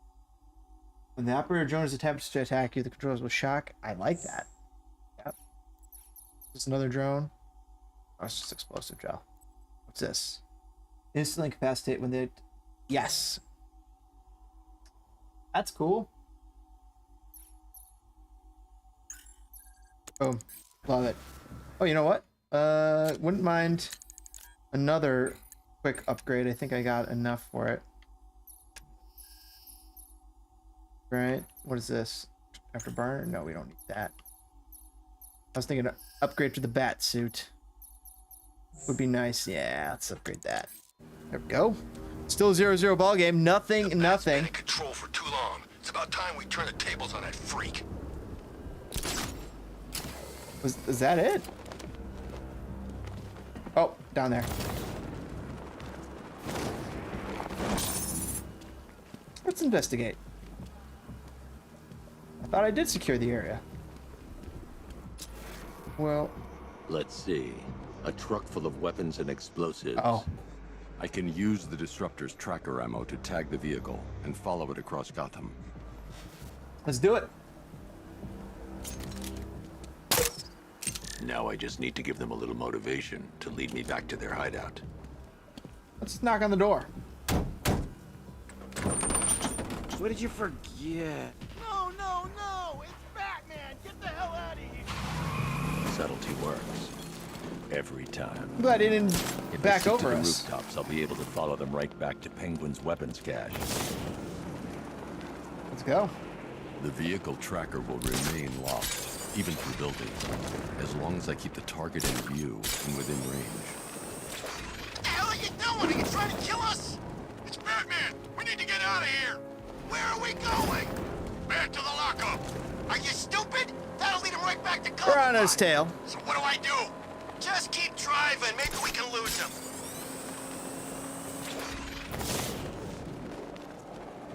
I don't think so, buddies. Can you see him? I'm driving here. Okay, I can't see him. You think we lost him? Yes, you lost him. Wait, keep looking. We gotta be sure before we head back. Oh, you definitely lost him, all right.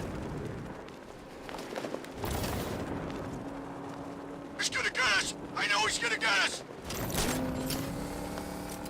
You didn't see me. Nope. You didn't see me at all. Just a bat in the night. Stuck out here with the bat. Bulls de Red beating Club de Foot 1-0 in the 90th. Red Bulls de Red. I love that, Angus. No one said anything about Batman. The Duke coming in. I love it.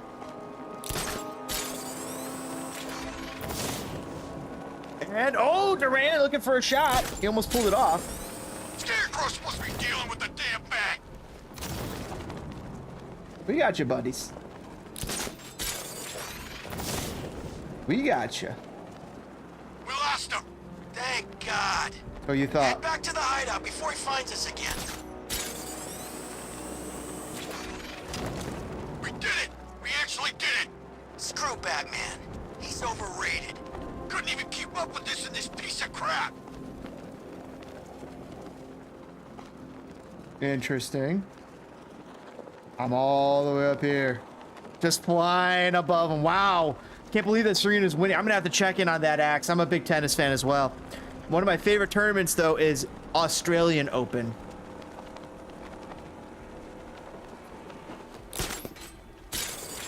This is the US Open. How come we're stuck up here while the boss holds his meeting? I guess he wants the place kept safe. From whom? Batman. Yeah, we're working that get your ass in there.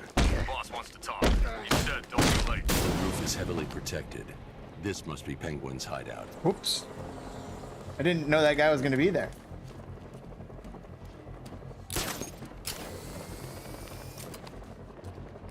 Hey. Glide kick window. I like that option.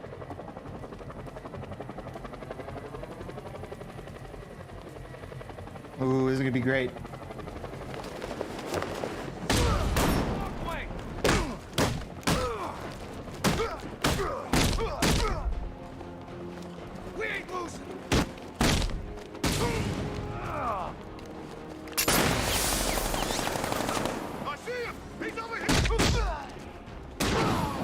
Took a lot. Back up top. Is Serena going to be in the next Australian Open, or is this it? I would not be surprised. She's got to be old. Let's double check. Cross comes in, back post. It's going to go out of bounds. Goal kick. Serena Williams. I'm guessing she's 38. Serena Williams. 40 years old. Her last US Open win, 2014. Her last Wimbledon, 2016. Her last Australian win, 2017. Her best days are definitely behind her.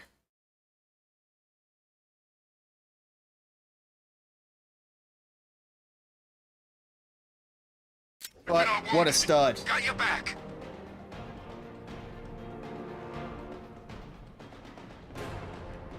Oh, not again. Keep it together. I found them.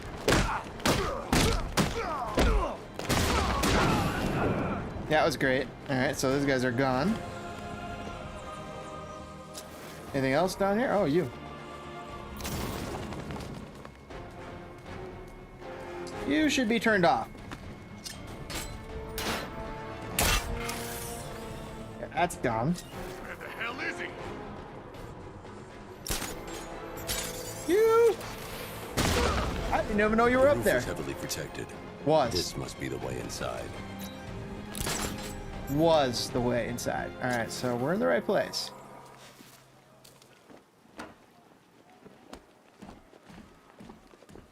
There it is. There it is. That fan.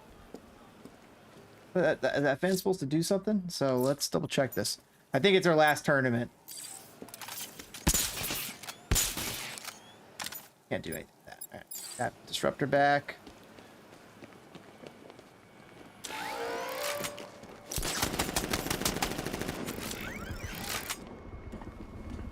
Did not like that.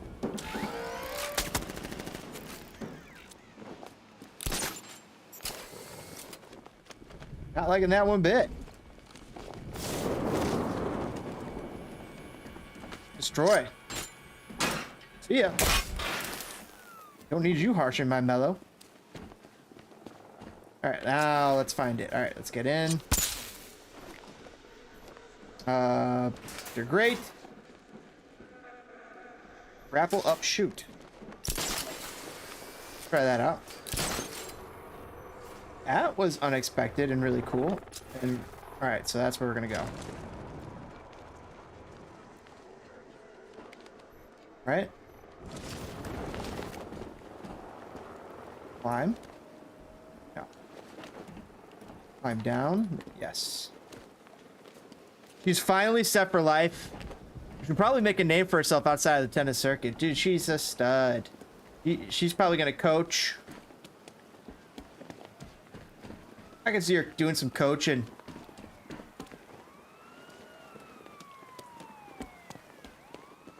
Thanks, Joke. Come on. What do we do about the bag? Let's investigate.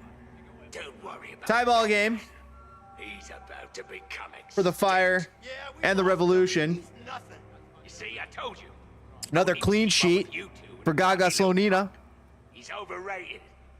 Anyway, listen up. It's actually going to make it out to the Fire game tonight. Over versus Miami at Tinley. We've been working. Have a good night, says Axe. You too, brother. Take down the bat together. Have a good night, everybody. I'm going to actually tune in to the LAFC match right now. Good look on the bright. I am hoping that we get to see a little Gareth Bale time. All right, halftime over there. Yep, definitely going to be Gareth Bale time very, very soon here. Let's try and pull that up, make that happen. By the way, thanks for joining us here on Spitting Fire. Greatly appreciate you guys watching along with us. Make sure you guys kick that like button, helps other people find the show. Doesn't she design a line of clothing? I think she designs tennis clothing. I mean, her tennis clothing would sell like the Dickens. Look at it all. Lovely, lovely money. All right, let me double check this game. All right, cool. I got that over. All right, so got the LAFC game pulled up. And it's all mine. What about our share?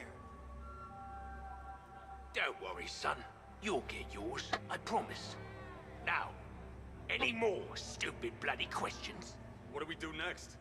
We wait. Just keep handing out guns to any loser who comes in here with a fistful of cash.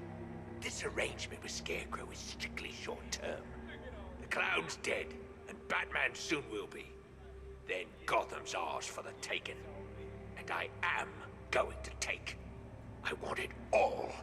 If someone even looks at this city, I want my cut. Then we kill Dent and the others, right? Fair enough. Two-Face killed my brother back in Arkham City. He should be dead, not robbing banks. Now that's not very nice. All right, is so it? we're not supposed to just keep sitting up there. All right, let's find our way around. Give that man a cigar. Of course we're gonna kill that ugly, twisted son of a bitch. Open this up. We're gonna kill them all, lads. Shh. This is gonna be great. He doesn't even know you're here. Come on.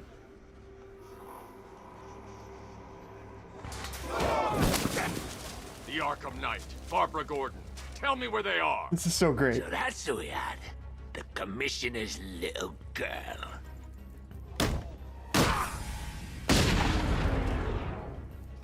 I'll break every bone in your body, Cobblepot.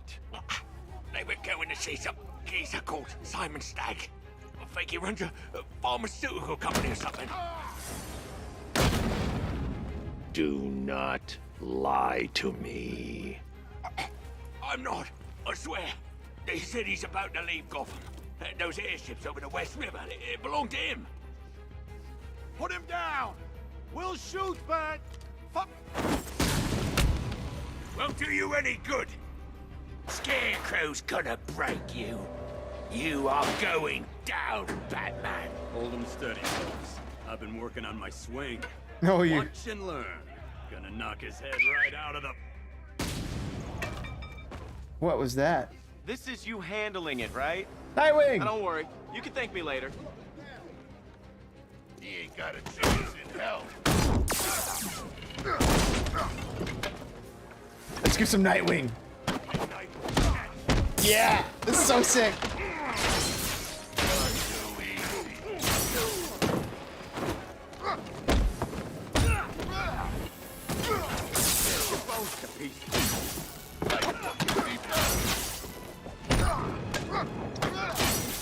Real team takeover.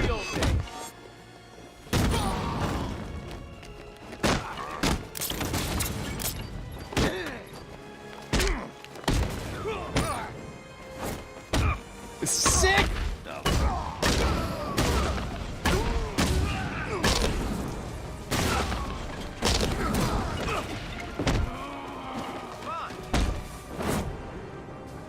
Pop him.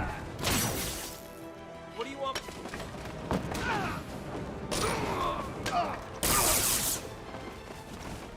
You get him. Oh, it's just you. And thank you. We can't let any of these weapons get onto the street. This cache needs to be destroyed. Well, let's destroy it. Gotta destroy this cache. Although I think that's a federal offense. Okay, that's in there. Nothing we gotta do in there. We gotta open this Bruce, cage. You need to let me help. Okay, help. I had it under control. No, you I didn't, told you Bruce. I need you back in Bloodhaven. Now, Scarecrow, these weapons, this all affects Bloodhaven too. The best place for me is here. Look, with the amount of weapons Penguin has been running into Gotham, this cannot be everything. He must have other caches in the city. Search this place for evidence. Grabbing a drink. It should help us locate more of Penguin's refrigeration trucks. What a wanker. Let's put him out of business, eh? Seriously? Do you believe that accent? Bet he only puts it on to sound scary.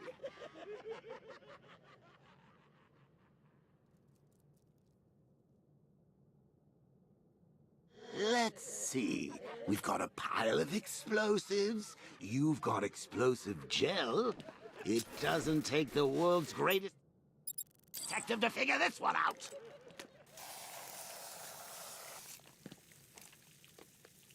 Are you out of your tiny mind, Bats? Pull that trigger and you'll kill us both. Even Joker was like, you kill us. Pull that trigger and you'll blow us both. Normally, I'd pay good money to see that kind of thing, but we really don't have the time. I'm going after Barbara. I'll contact you as soon as I track down any of Penguin's trucks. Thanks, Dick. I appreciate it. What are friends for, Bruce? I need to shut the vault door first. Oh. Contain the blast. Did not know that. Hope you're out of there, Jokes. Please, what are you doing? Bats, come on. Don't lock me in here. I'll do anything. Want the laundry done? I'll do it. Help out, Alfred. You got it. I wouldn't like to be that guy. I need to be at a safe distance before I detonate.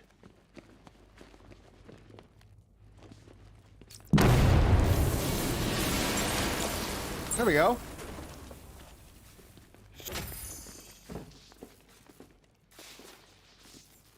Enter grate.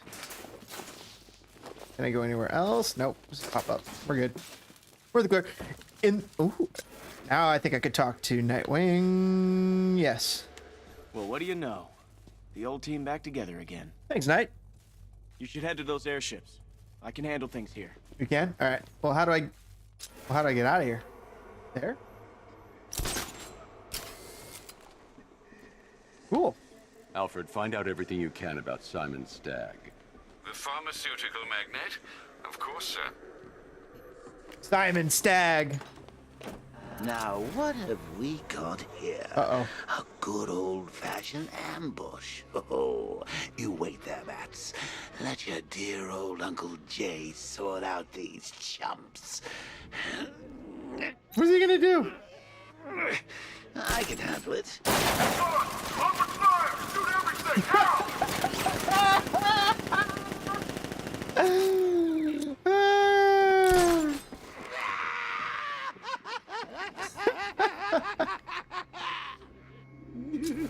That was hilarious. Let's pop this out. All right, we'll pop out our disruptor.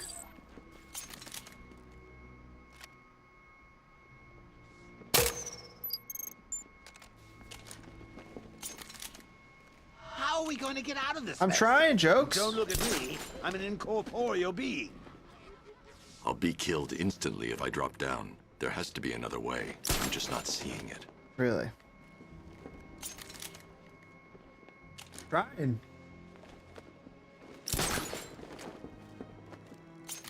Ooh, can I do this? I can't disrupt the deployed sentry gun. Okay. I'll be killed instantly if I drop down. There has to be another way. I'm just not seeing it. This one.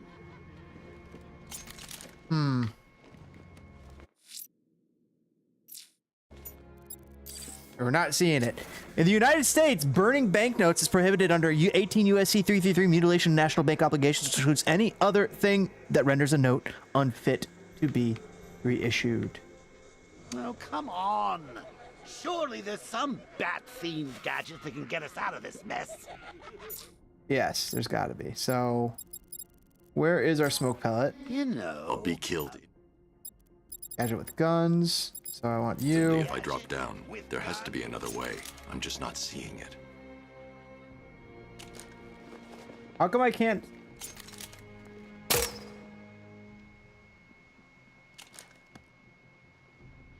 I can't look at them. Like there's a beam here. Like what am I supposed to do? If I drop down, there has to be another way. I'm just not seeing it. I can't disrupt the deployed sentry gun. What can I do?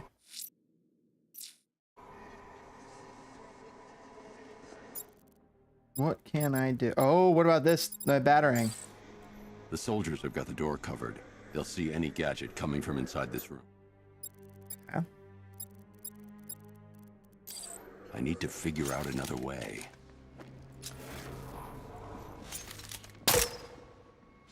How do I'll I be killed look at them? instantly if I drop down. There has to be another way. I'm just not seeing it. Use the car, bats. Use the car. I need to find somewhere I can get a clear shot to take out the militia ambush. How about right there? Did we get him? I don't know. I think so. Go and check. Find the body. Beth. Use the car.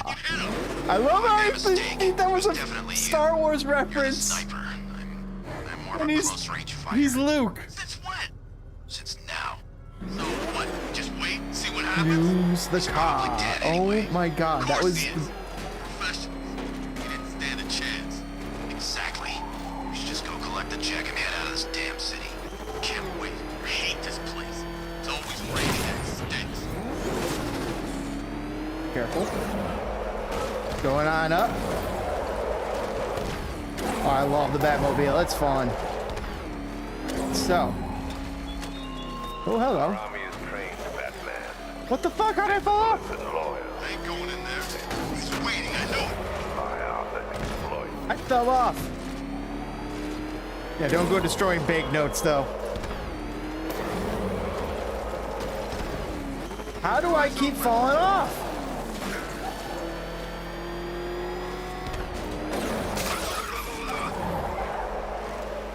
Keep your guns on that entrance. Okay, come on. Let's not fall off this time.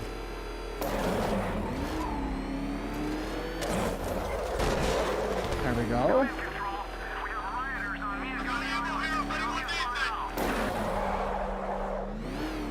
Okay, you.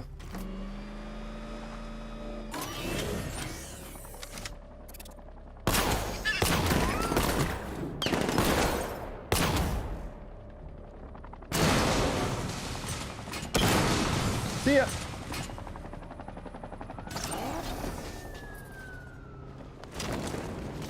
And they're out. Oh, personally, I would have used live rounds. Alfred, what do you have on Simon Stagg? Simon Stagg, have a drink. The CEO of Stagg Enterprises, a company that specializes in advanced medical research and development. I'm heading to Stagg's airships now. Scarecrow was on his way there, and that's our only link to finding Barbara. The threat analysis indicates that Founders Island is covered by the militia's long-range radar and missile launchers. The Batmobile will be detected and targeted as soon as you cross the bridge. Don't worry, Alfred. I'll go in on foot and stick to the rooftops. Find me the schematics of those airships. Right away. Best of luck, sir. I guess no Batmobile this time.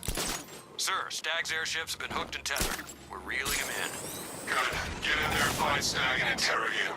And Lieutenant, I'll assign you an extra unit for guard duty. Who are we guarding? Scarecrow. The boss wants to come aboard. All right, let's double check. Oh, what's this?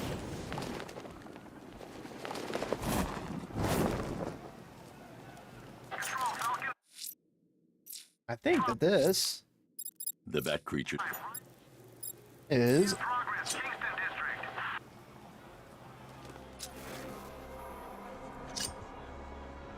Batmobile power winch. Okay. What about my Batmobile power winch?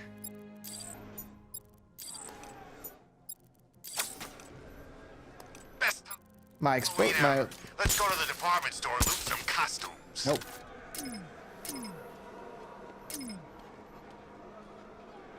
He's got what? How is the Batmobile going to be up here? That's crazy. All right, let's take a look at the old missions. If you will have me, I can jump on Discord, talk fire for 10 minutes. Yeah, I gotcha. Let's pull up the old Discord DVG. I slid in to the. I am in the Discord, and we'll go take a little look around, see what is next. Yep, right here. Man, this whole city's a mess. We need Joker back. He'd get everybody in line. Try to make it to this island, see if we can make it.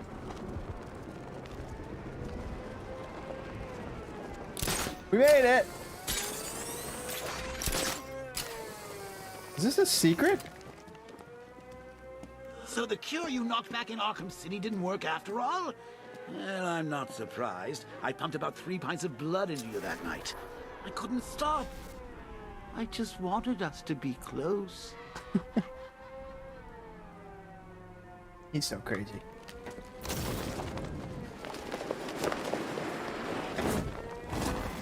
Okay, so looks like there's something here, right? Ooh, what's that?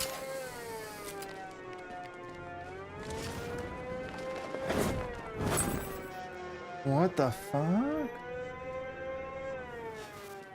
Rig the blow. There's a hostage in the trunk, but the car's wired to blow. I'll need to defuse the explosive first. Okay. I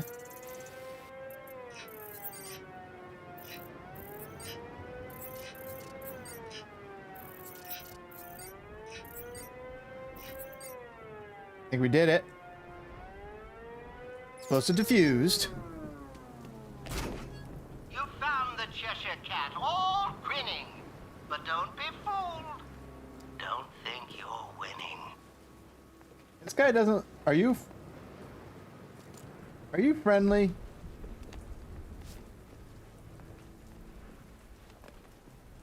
You okay, bud? Batman? Officer Katz. What happened? How the hell did I end up here? Tell me what you remember. I was chasing down some rioters and the siren went all screwy. Hold on, I gotta double check something here. I am making sure I can see my game, and we're good to go. Because I want to catch this LAFC game that's going on right here in the background. 51st minute, LAFC on the ball, taking on Houston. It's a 1-1 ball game. The next thing I know, I'm waking up in the dark with that siren blaring. I thought it would never end. You're safe now. I'll send someone to pick you up. There we go. I found one of the hostages. I'm sending you the location. Good thing we saved him. Batman. Any leads on the others? I'm working on it. Just say the word and I'll go down there and make that bastard talk. It's under control, Cash. Leave it to me. Cool. Big. Let's just double check there's nothing special in there. Sounds like a TIE fighter. Ooh, little secret. No. And we're off. Back into the night.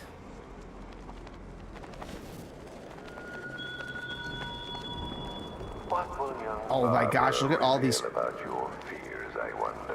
dangerous trucks. Secrets can I coax from her terror-stricken mind?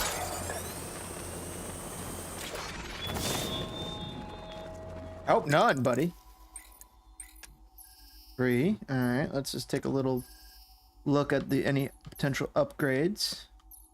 What is this? Grapnel boost, we definitely want that eventually. Multi-takedown, we'd like that too.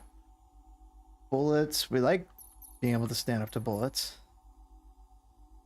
But I think it's the melee. I like that. Ooh, what is that? Is that a big-time truck, Emma? There's what, like 1,000 of us and 1 of him? This gig sure beats eating out-of-date Look at rations that. while being shot What at is in the that? desert. You bet it does. You know my body armor actually fits. Let's take a look. Man. Should have done this a long time 2016.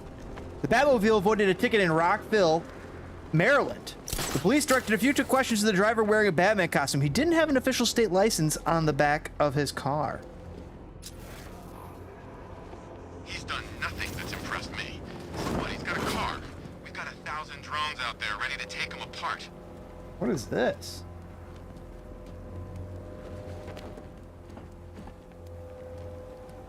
Feels like I should be disarming it.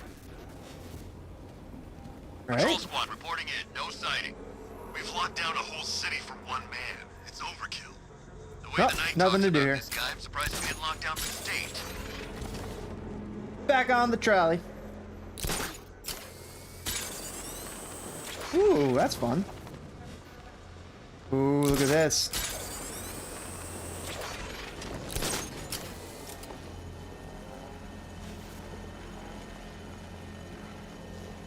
Can we, can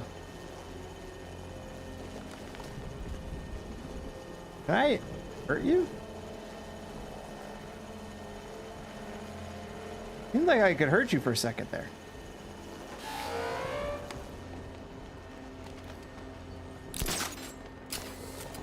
No, I can't.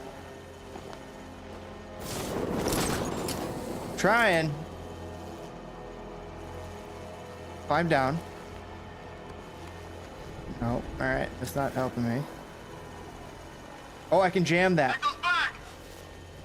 Let's jam that. With the disruptor. Signal's gone. Damn. I thought I had a drone thing.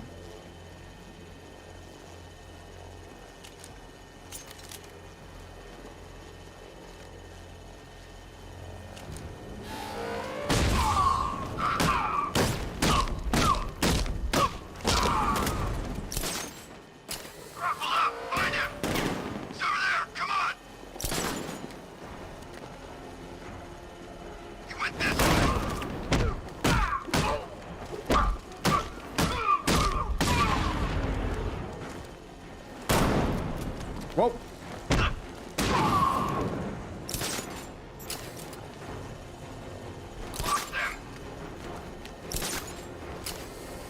All right, we're doing all right. You. Can't do anything to you, okay. Target lost. Spread out. I'm gonna check for casualties. Nothing we can do for him. We You. spread out. Get Pop. revenge. Popped you.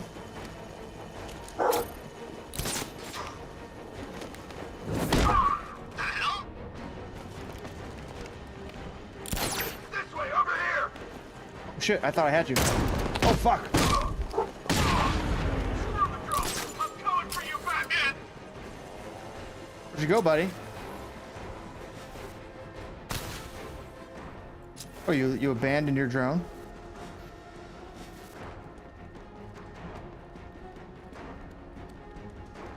I'm on my way, buddy. Nothing I can do for you, but I'll find that freak.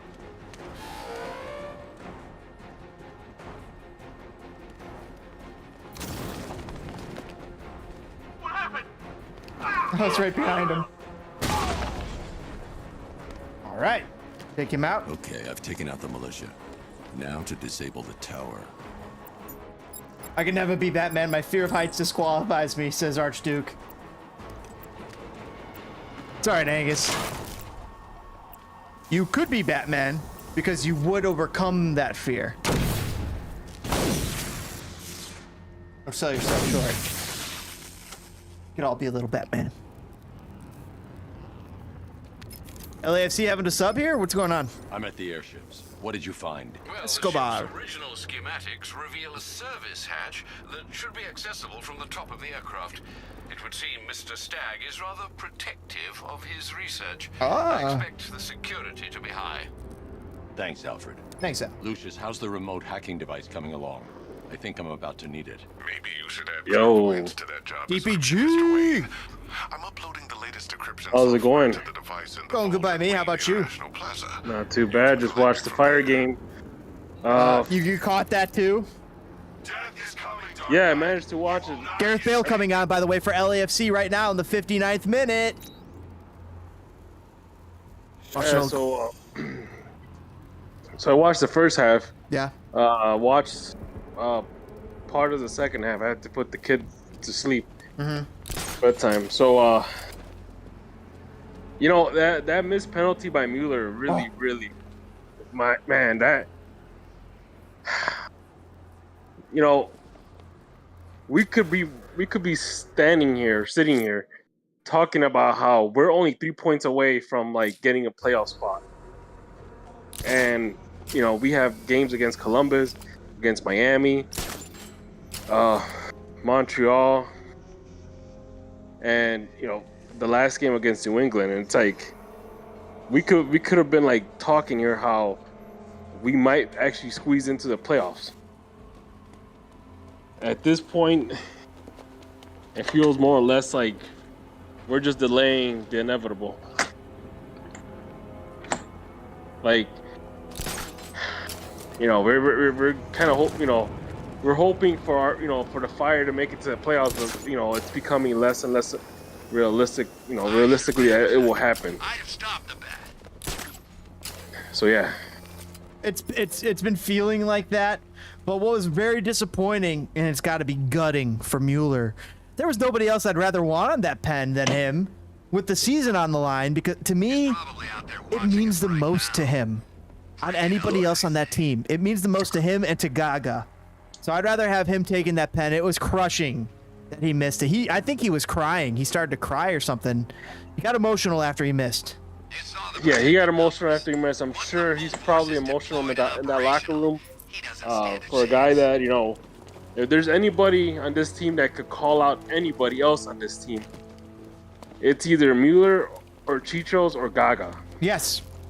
Those are the only three guys that is acceptable for him to call out anybody. And the fact that, you know, unfortunately he didn't make that penalty, and you know, if the Fire go on to make the playoffs, this penalty, we'll forget about it. If they don't make the playoffs and if we miss it by like a point or two, then, you know, this missed penalty is probably gonna get revisited and be like, well, we could have won the game against New England, but Mueller missed the penalty. Yeah, but you can't hold it down to that one game. There's been other games they could have pulled off that result, right? There's been a lot of games they could pull off this result. It just happens that this one seemed more like the stars were aligning almost, you know? Right. It's towards the end of the season. You know, we're playing away against New England. You know, there was a chance that we needed the points. It was tonight. Use the remote hacking device to get in. And you know, it's unfortunate. Now, there were a couple of guys on this team that did surprise me tonight.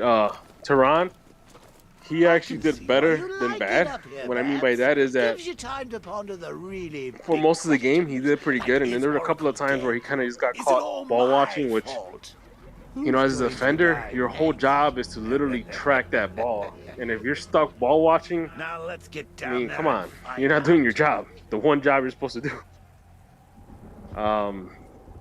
Sekulic, he did okay. Towards the end, he was pretty much gassed out to the point that We kind of lucked out from across on his side because he was beat. The hatch is locked from inside. If I can Bornstein did panel, okay. I mean, he did admirably. You know, he device. did decent actually. For a back line that is missing a lot of key players, they did pretty good. So Chicos was there. I saw Bornstein, Tehran, and Sekulic. You know, Miguel Navarro. The one thing I did notice is that field is so horrible. The crosses were not coming out right. A lot of the guys are losing the ball, tripping over the ball. and this on was New themselves. England. This is Todd Brady's old stadium up in New England. It's like, it's just crap. That field is horrible. I mean, if you're a player that's wearing cleats and you got to play on there, I mean, I don't get how football teams actually play on that stuff. Isn't Carlos Gill there? And yeah, damn, he has to play on that tough field. Yeah, and you know the ball moves faster, so you say, you know, so it's hard to kind of calculate how hard to hit the ball. Yeah. You know how and even like Durant, like his speed was basically negated by the field. Yes. Like he seemed to be having trouble. He seemed to be on the ground and having trouble. What was going on with Durant? There was a lot of times it's like, why are you skipping? Yes. Like, wow, you got the ball. You should be taking off. How the hell is Matt Polster, a guy that's had like knee surgery, come and just take the ball from you? Which, by the way, I love Matt Polster. He's a fire player. That's good. You know, That means but he just identified you as a friendly. you know, you're supposed to be like the fastest guy in that field. Light is red. How are you just skipping with the ball and then get dispossessed by a guy that's literally tracked you down and just just swiped it off you? The onboard CPU creates a unhackable network. You know, it wasn't the best game for Mueller. Also, he was having issues playing on that field. Down a lot of good service from the corners. This is why like that penalty just feels like an L, you know, because despite of all those hardships, we had that one chance to win it. Hard to tell who hates Batman more. We had the chance to win that, and it was an away game. Yep. And against Bruce Arena. That's like 20 points. That's a 20-pointer. Exactly. You know, and you know, the talk of the week has been like, we need to get rid of Heitz. You know, which That has been the talk of the week. You know, that's a given. You know, the talk also is SHAQIRI. A lot of people not too happy with SHAQIRI's performance, and that, you know, it just, yeah, that's the thing. That's always been like one of my biggest issues when you bring in like a big name DP is you don't know what you're gonna get. Those soldiers you know, are using an you unmanned can get a guy drone. that's that's If I can gonna download the like security codes from the continue soldier on that controlling the drone, you know I'll be able to that turn it star-studded career, trying to make the most out of it. You know, think of Schweinsteiger, you know, I need to or Robbie the Keane. soldiers first before I try and open And then the door. you can also get a guy that's just here to collect the check. Stabilizing this thing.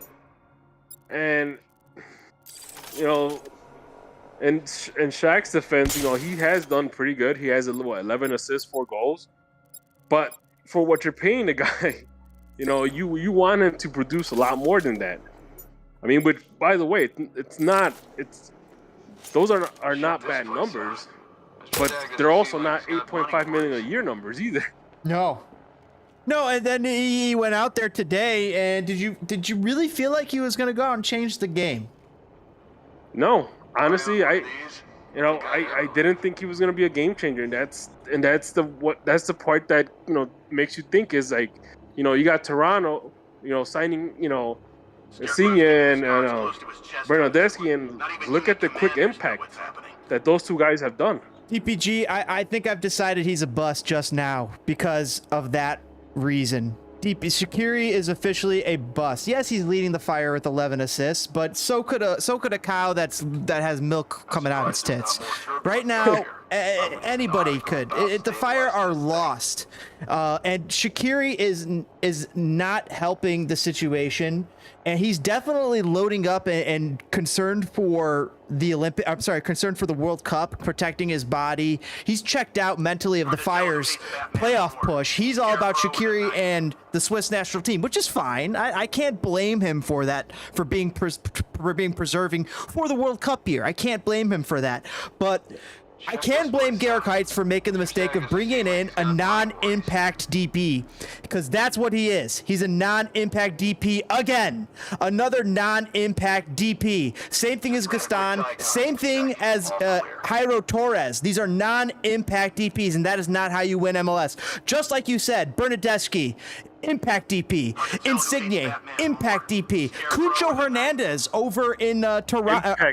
In Columbus, instant impact DP, instant. Bale, instant impact DP. Even though you're not getting starting minutes out of Bale, every time he goes on the field, you know he has the ability to impact the match. You cannot say the same about SHAQIRI. He can only impact the match when he cares to. Exactly. Like, you think about Bale, this guy plays more like a super sub. Anytime he comes on the field, the opposing team's defensive line gets a little tense, a little nervous. Chiellini, by the way, has gotten so much more minutes, and they've came in at the same time. Chiellini and Bale came in at the same time, but both have produced. Bale has not been a disappointment. Incredible save for Caden Clark over in Houston. I think it's his name. The goalkeeper for Houston on LAFC, the doorstep, slamming the door shut.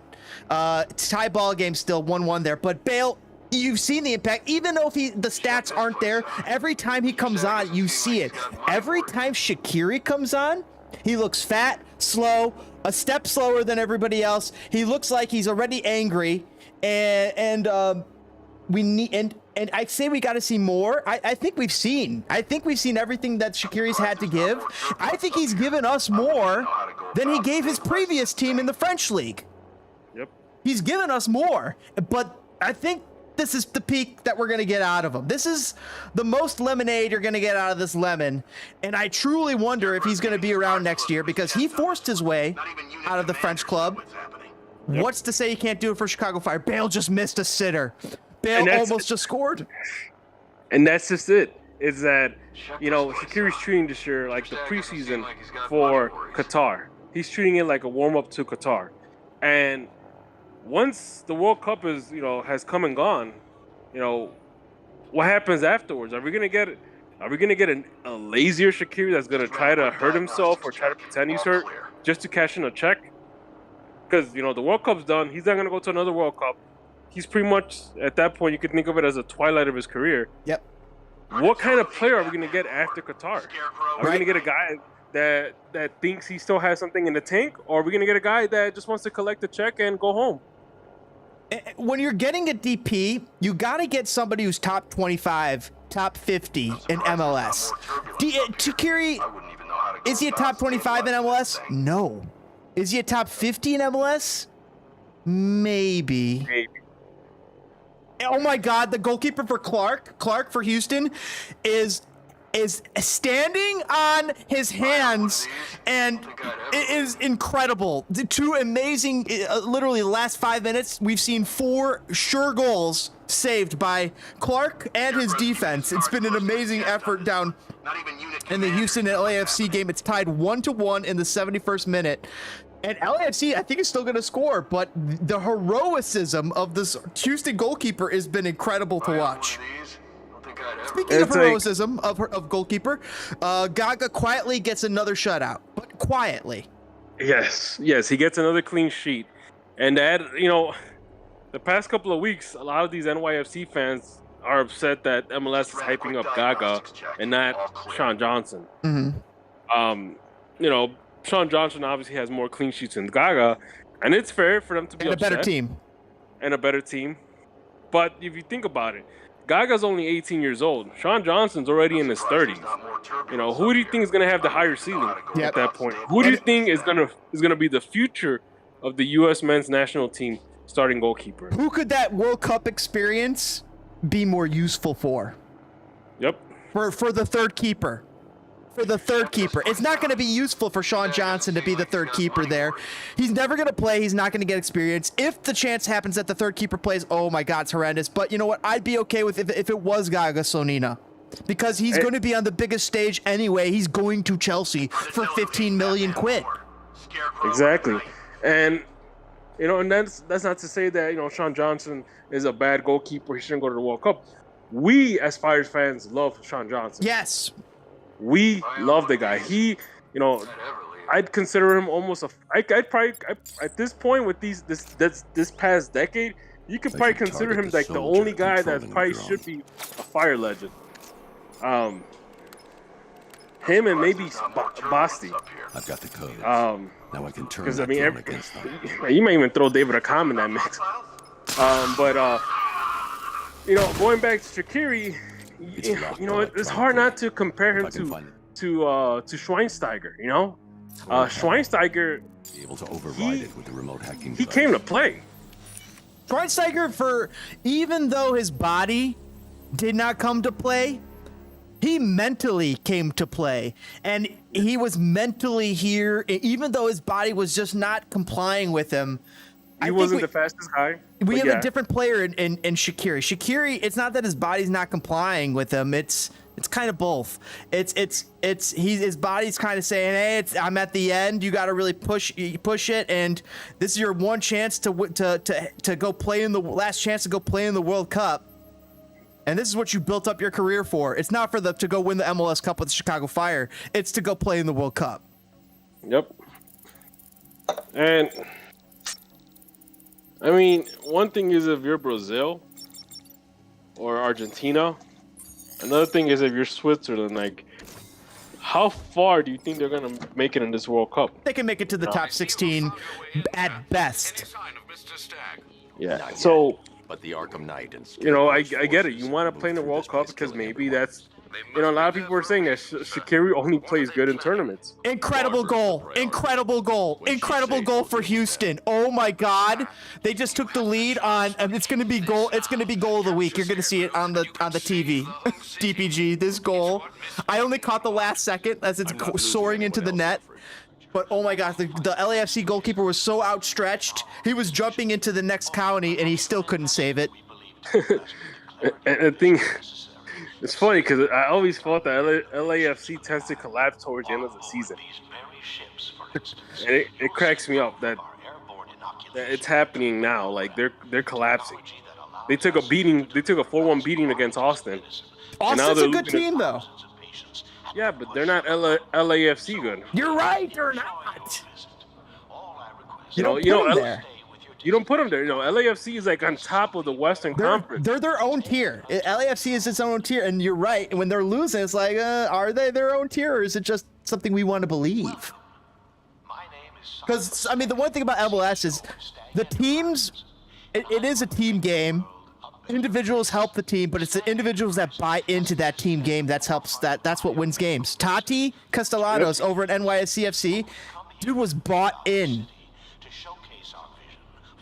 Yep. And that's the thing, is that MLS is so weird that a lot of times the top two teams on the conference might not even be in the final. You'll have some random team, like, so maybe like you might have your Seattle sneaking into the playoffs that might make it all the way to the final. Yes. You know? Or like we saw last year with NYFC, you know, a team that has to win in penalties to make it to the final. So MLS is weird like that. Like, you know, that's not to say that if, you know, the Fire snuck into the playoffs, they're gonna go all the way to the final. I mean, if they did, that's like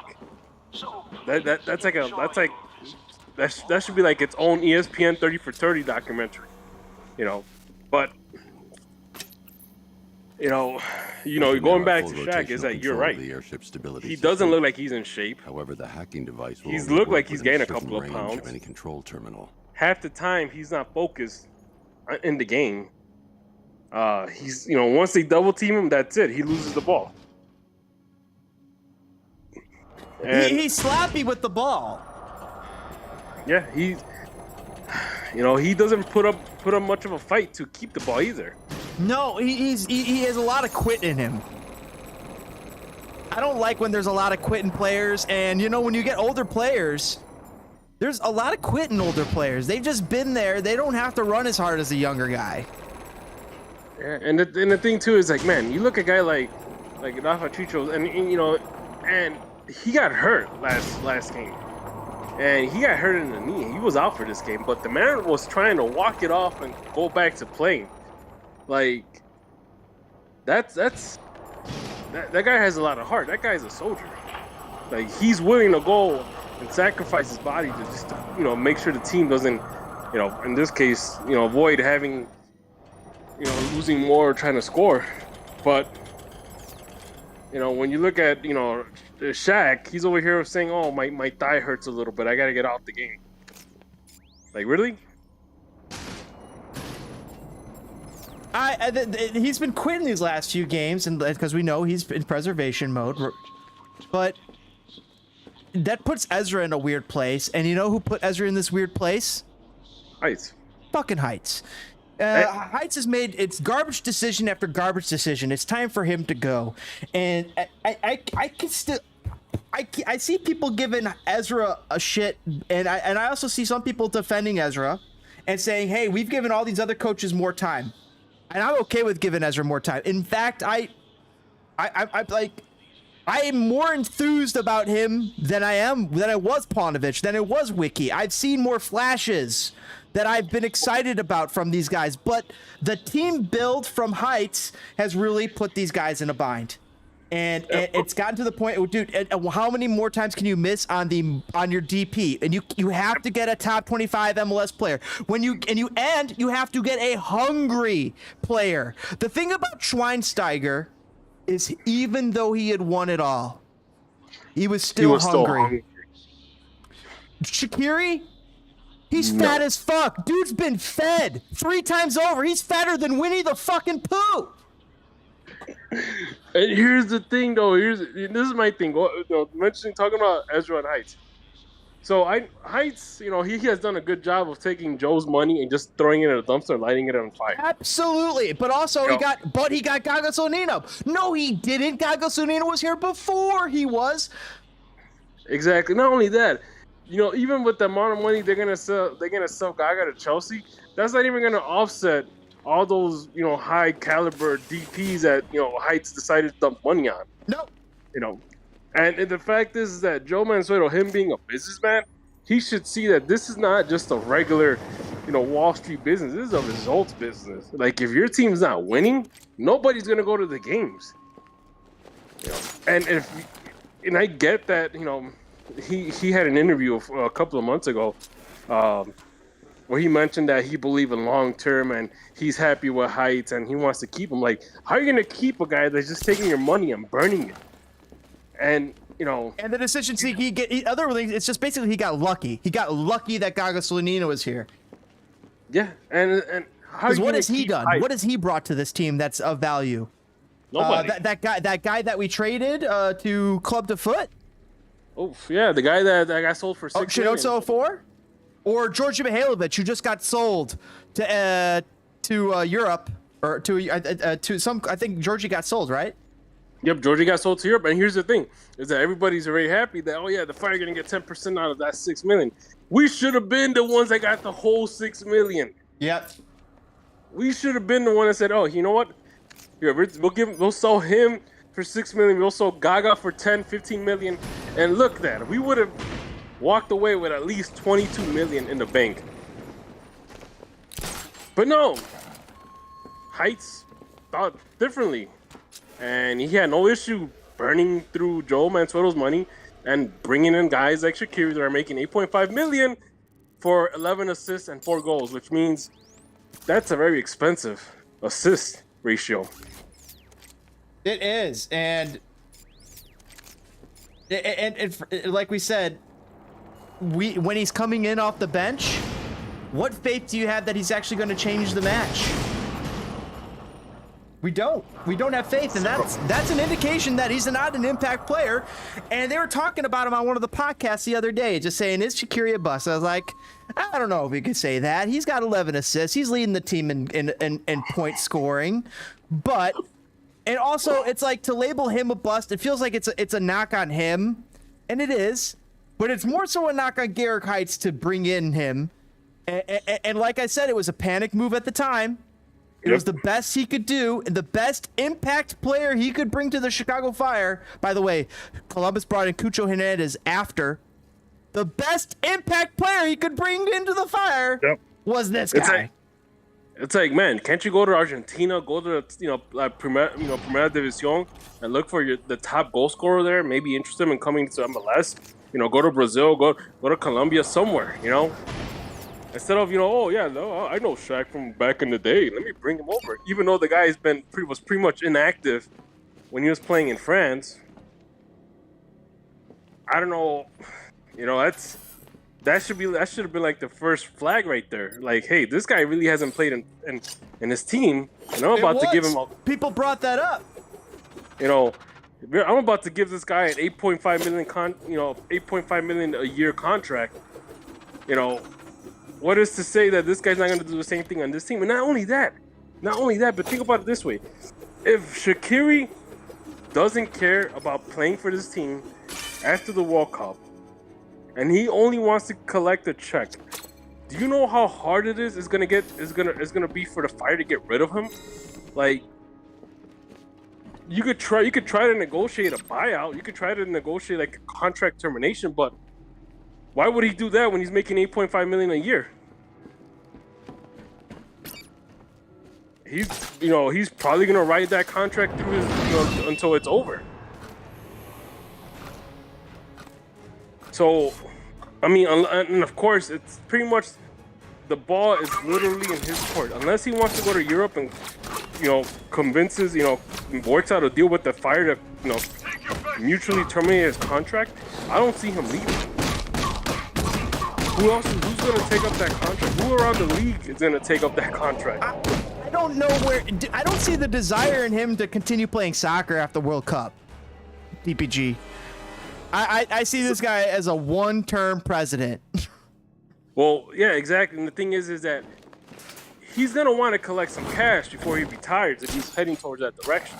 Oh, he's already stacking it right now for the Chicago Fire. Yeah, 8.5 million a year.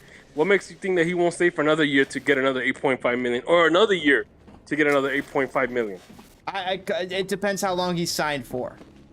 I think he signed for 3 years and an option for 4. If it's a player option, he's taking it.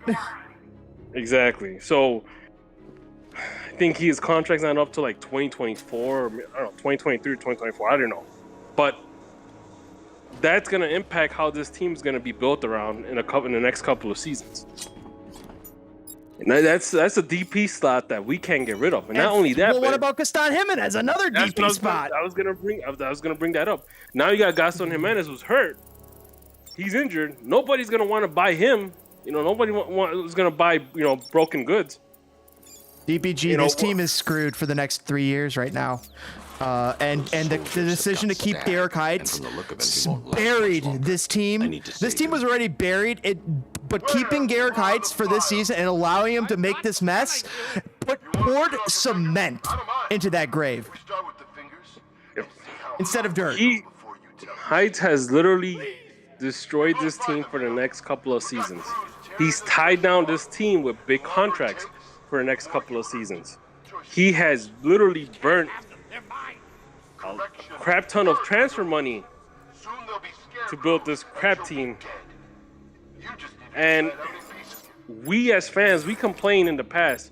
Oh, and Andrew Hoffman is not putting money into this team, blah blah blah. But when the new owner that does it, the idiot that's running the show throws it away. Every other team is getting better with their DP signings except for us. Even fucking Columbus. But Columbus, why are we surprised? Columbus has won an MLS Cup in the last 4 years. But the Chicago Fire haven't won one in 20. Exactly. And the thing is that unless Heitz leaves, nothing's going to change. Like, you literally, at this point, you literally need to bring somebody here that can clean up this mess. Because it's literally a cleanup. It's not a rebuild. It's not a It's not, oh yeah, we're missing a few pieces. This is a cleanup. DPG, this is at, you know what what you've just revealed to me? The Seattle GM, he's not coming here. This mess, he ain't cleaning this up. Exactly. He's not gonna come here. Why would he give himself that headache? Why would he give himself the headache of dealing with SHAQIRI, with dealing with Gaston Jimenez? You know, honestly, why would he the best chance they have is they could bring back fucking Nelson Rodriguez. He was the best GM they had in the last 6 years. And that's sad. That's sad. But he knew MLS mechanisms. He was more aware of MLS players. Yes, he made horrible mistakes and bad decisions, and he was not. I didn't like a lot of him and a lot of the stuff he represented. And but dude was better at this than Garrick Heitz by a country mile. He was more a motivated. New Jersey mile. And the thing about it is that Nelson Rodriguez actually bought into this league. Like, he literally was very hyped up about the MLS. Yes. He was motivated to lead in the MLS. Garrick Heitz, once he leaves this league, he's gonna shit on this league. He hates MLS. He cannot wait to leave, and I don't think that Joe Mansueto realizes what cancer he has let stay here. Exactly. This guy, as soon as Heitz leaves the Fire, he's gonna go and talk crap about this league. Oh my God, that has too many rules. They have the stupid salary cap. They have all these stupid tech. We already know that's gonna happen. The guy literally hired somebody to explain the MLS rules to him. He literally has somebody to explain him how MLS designated players work, how GAM and TAM work. Like, he had someone to explain him to that. So, and the fact is, he could go on to say, oh, it's hard to sign players. It's hard to bring anybody. It's not that. It's that you're just an idiot. You just don't know how to negotiate. You don't know how to, all of these men are incapacitated? offer a plan to potential players to come to Chicago. And that's always been the problem. You just said it, DPG. There's no the plan when they bring players to Chicago. What is it? How do teams like Columbus, which to me frankly Columbus does not have what Chicago has. Chicago has something special here that is so hard to sell to soccer players. I don't get it.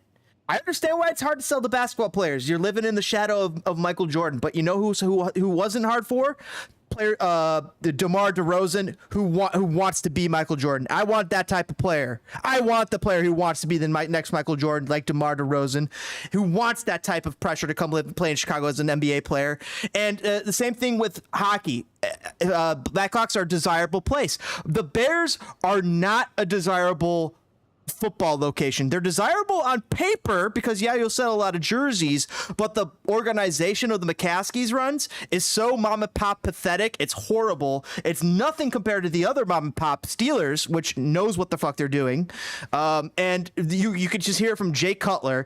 And the same thing is here in Chicago. We have an institution, an organization that is in control, that doesn't know what the fuck it's doing. Exactly. And the thing about it is that I always been like, thank you. I've always hated the fact when MLS teams, and not just the Fire, when MLS teams decide to bring a GM from overseas that has no idea what they're doing. And a lot of times, why was that the move, DPG? Why are you bringing an overseas guy who doesn't know the MLS rules? And the thing about it is that, from what I've read a couple of years ago, he was brought in through some sports agency that Joe Mansueto hired or Andrew Hoffman hired, to find a GM. It's the same thing with the Bears. The Bears are not good enough football people, despite being in the business for the last 80 fucking years. That's how long the McCaskies have owned it. Despite being in the field of the business of football that long, they don't fucking get it. The same thing with the Chicago Fire. They don't get the business of soccer. Bears, actually, George Halas practically created the NFL. He did. He did. And the fact that, you look at the Bears organization, that you look at Green Bay, look what they have done. You compare it to what the Bears have done, and it's like, what the hell is going on? That's a small market team, a very small market team. And you look at Chicago, it's like, man, what's going on? But going back to the Fire, you know, you have a team that has no direction. You know, everybody thought that the hiring of Ezra was going to be like the game changer, and what we're seeing more or less is it almost seems sometimes that Ezra's losing the locker room. You know, when you have guys and not through his SHAQIRI, own doing, it's through Heitz's doing, it seems. and if you have enough players that see SHAQIRI walking out on the team, you know, giving up on the team. Every player saw that. And to them, at first, it sends us a bad message to the rest of the team that Ezra's a bad coach, and he's letting him get away with a bunch of stuff. And who said that? What was his face? Fabian Herbers was saying that was the case over in Miami earlier in the season on his podcast. He's like, Gonzalo Higuain's just a cancer for that locker room, and it makes it harder for all the players, makes it harder for the coaches. He was saying everything that SHAQIRI came to be. Exactly, and not everything. SHAQIRI also, I gotta say, SHAQIRI has been, yes, he's reluctant, but sometimes I see him running harder than Gaston. He runs harder than Gaston. Well, that's the thing. Gaston gets lazy backtracking on defense, and you know, for defensive midfield, that's pretty much, that should be your bread and butter. Yeah, it's hard to win MLS when when 2 out of your 3 DPs don't give a fuck. I can't say that for Jairo Torres. I imagine he gives more fucks than those guys because he's a younger player and he still has a longer career ahead of him. You know, Jairo Torres, to me, he's kind of being a bust almost. He's bust. He's a bust. It's official.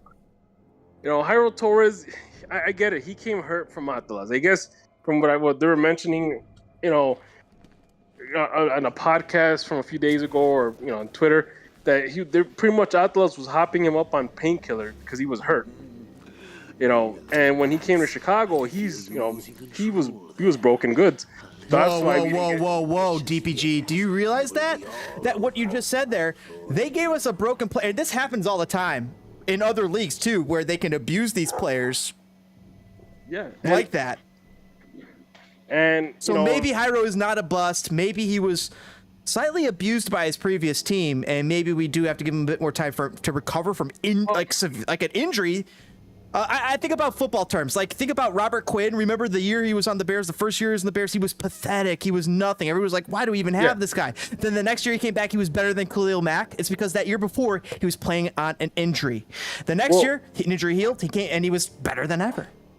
Well, you think about it this way. If it's not because Jairo Torres needs more time, what if he's just injury prone? That's not a good sign either. That's not a good sign. But even then, the couple of times that he started on the field over Brian Gutierrez, he hasn't really done much. Like, he hasn't played up to that DP tag. No, and it hasn't made sense to sit Brian Gutierrez for his production. And Brian Gutierrez was on an upswing. He was bringing production to the team, and then you stopped playing him, and what happened? The production slowed down because they're not getting it from SHAQIRI. I mean, yeah, you're getting the assists, but who's getting the ball to SHAQIRI to make those assists? And not only that, I saw Brian Gutierrez. I saw Brian Gutierrez skipping balls to Duran, skipping balls to SHAQIRI. He was the real facilitator and real playmaker of the group. And that sucks because Jairo Torres hasn't really done much. He at half the time he looks a little confused. He doesn't, I don't get it. You can't say that he hasn't gelled with the team. He's had months to gel with this team. And he's not the same player he was when he was playing in Atlas. Obviously, there's probably a better team surrounding him, but is it maybe that the team surrounding him might have been covering or hiding his deficiencies? I don't know. But he hasn't done much, and there was a lot of hype behind this guy. Oh my God, he just won the championship with Atlas. He's gonna, him and Mueller and SHAQIRI are gonna dominate the midfield. Hasn't happened. Hasn't happened at all. Nothing's happened to plan for the Chicago Fire this season, except for Gaga Sonina. Shabilko, everybody was excited for Shabilko. A few days later, people started bringing out stats. Kind of pretty much predicting what was going to happen. And look what's happening now. The guy doesn't even score. He's got sent to the bench by an 18-year-old kid. That's a problem. We all predicted the Prishabilko failure. It was easy to predict, but the dude made the choice anyway because he was panicked and he was backed into the corner. He's a pathetic GM, and he's a pathetic MLS GM, general manager. Pathetic. And how is it that what's weird is that Shabilko was pushing the Philadelphia Union to trade him to Chicago before tilting the It's like, that's weird. Why Chicago? Who the hell talked to you? You know, I think Fabian Herbers actually mentioned that out of nowhere he gets a call from Shabilko saying, "Hey, can I get your real estate agent's number for I can start looking at places?" Well, he's Polish, You know, so he's cued into the community, so maybe that had something to do with it. Maybe, but because the Polish community in Chicago, just like the Spanish community, they're both very strong here. Yeah, but we got the wrong ones. Oh no, we did. We did get the wrong Poles. We got And the wrong Poles. Mexicans too. Exactly. You know, so it's like, man, like how we got all these moves this season are just bad. Except for Chris Mueller. Which was lucky, really, it seems. But put it like this. I'll say that it's because the only reason they got Chris Mueller is probably because he listened to my podcast. He listened to our podcast. Probably, and I'm claiming for that one. You know, he's from Schaumburg. I'm sure he wants to be close to family too. Mm-hmm. Things were working out in Scotland. He's like, you know what? I'd rather, hey, I want to go back to the U.S. I want to, and have Fire kind of lucked out. The guy's from Schaumburg. He wants to move back closer to family, and it was an easy transition. But like let's take a look back of all the failed transfers for Heitz. Okay, Robert Barrett. Big bust. Cost He money. actually, yeah. So Robert Barrett is kind of like the definition of a one-hit wonder. He had a great first season. He was close to winning the Golden Boot. His first season, he had like 20 goals. But the second season, he was atrocious.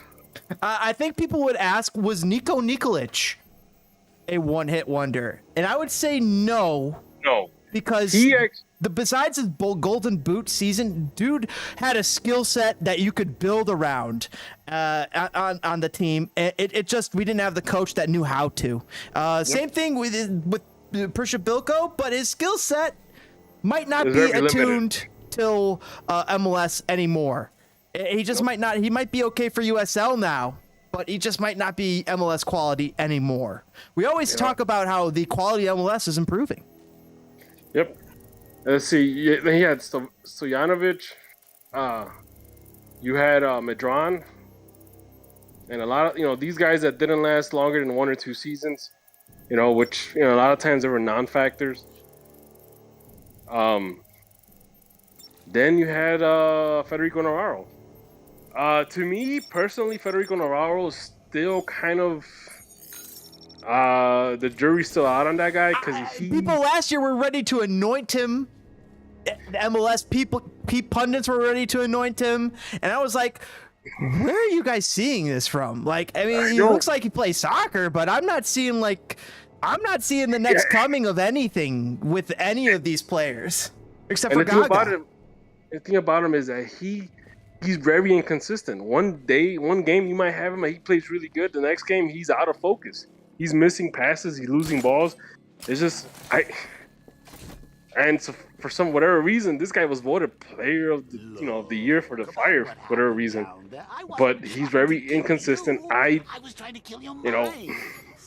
mean, unless of course we have lowered our standards that bad that we now consider him like elite. But to me, the jury's still on that guy. He's okay. The other Navarro, Miguel Navarro.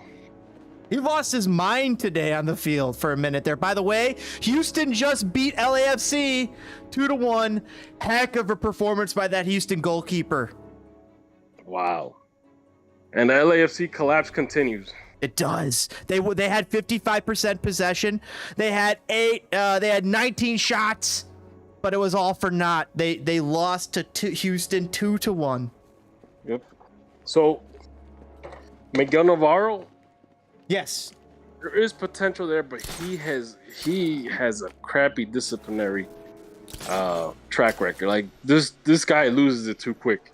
He does. He almost took. Dude, he was gonna take the ref out back and beat his ass. I'm like, dude, it's the referee. Calm down. He's basically a borderline walking yellow card. Yeah, dude. I mean, like, you cannot have that. You cannot behave that way with the referee. You have to have the. It sucks. But the best mentality is that the referee. It's so hard because I hate. Yeah. We all hate dealing with referees. I am a referee sometimes. I've been there. You hate dealing with them, but you gotta treat them as best you can because that's what gets you the better call.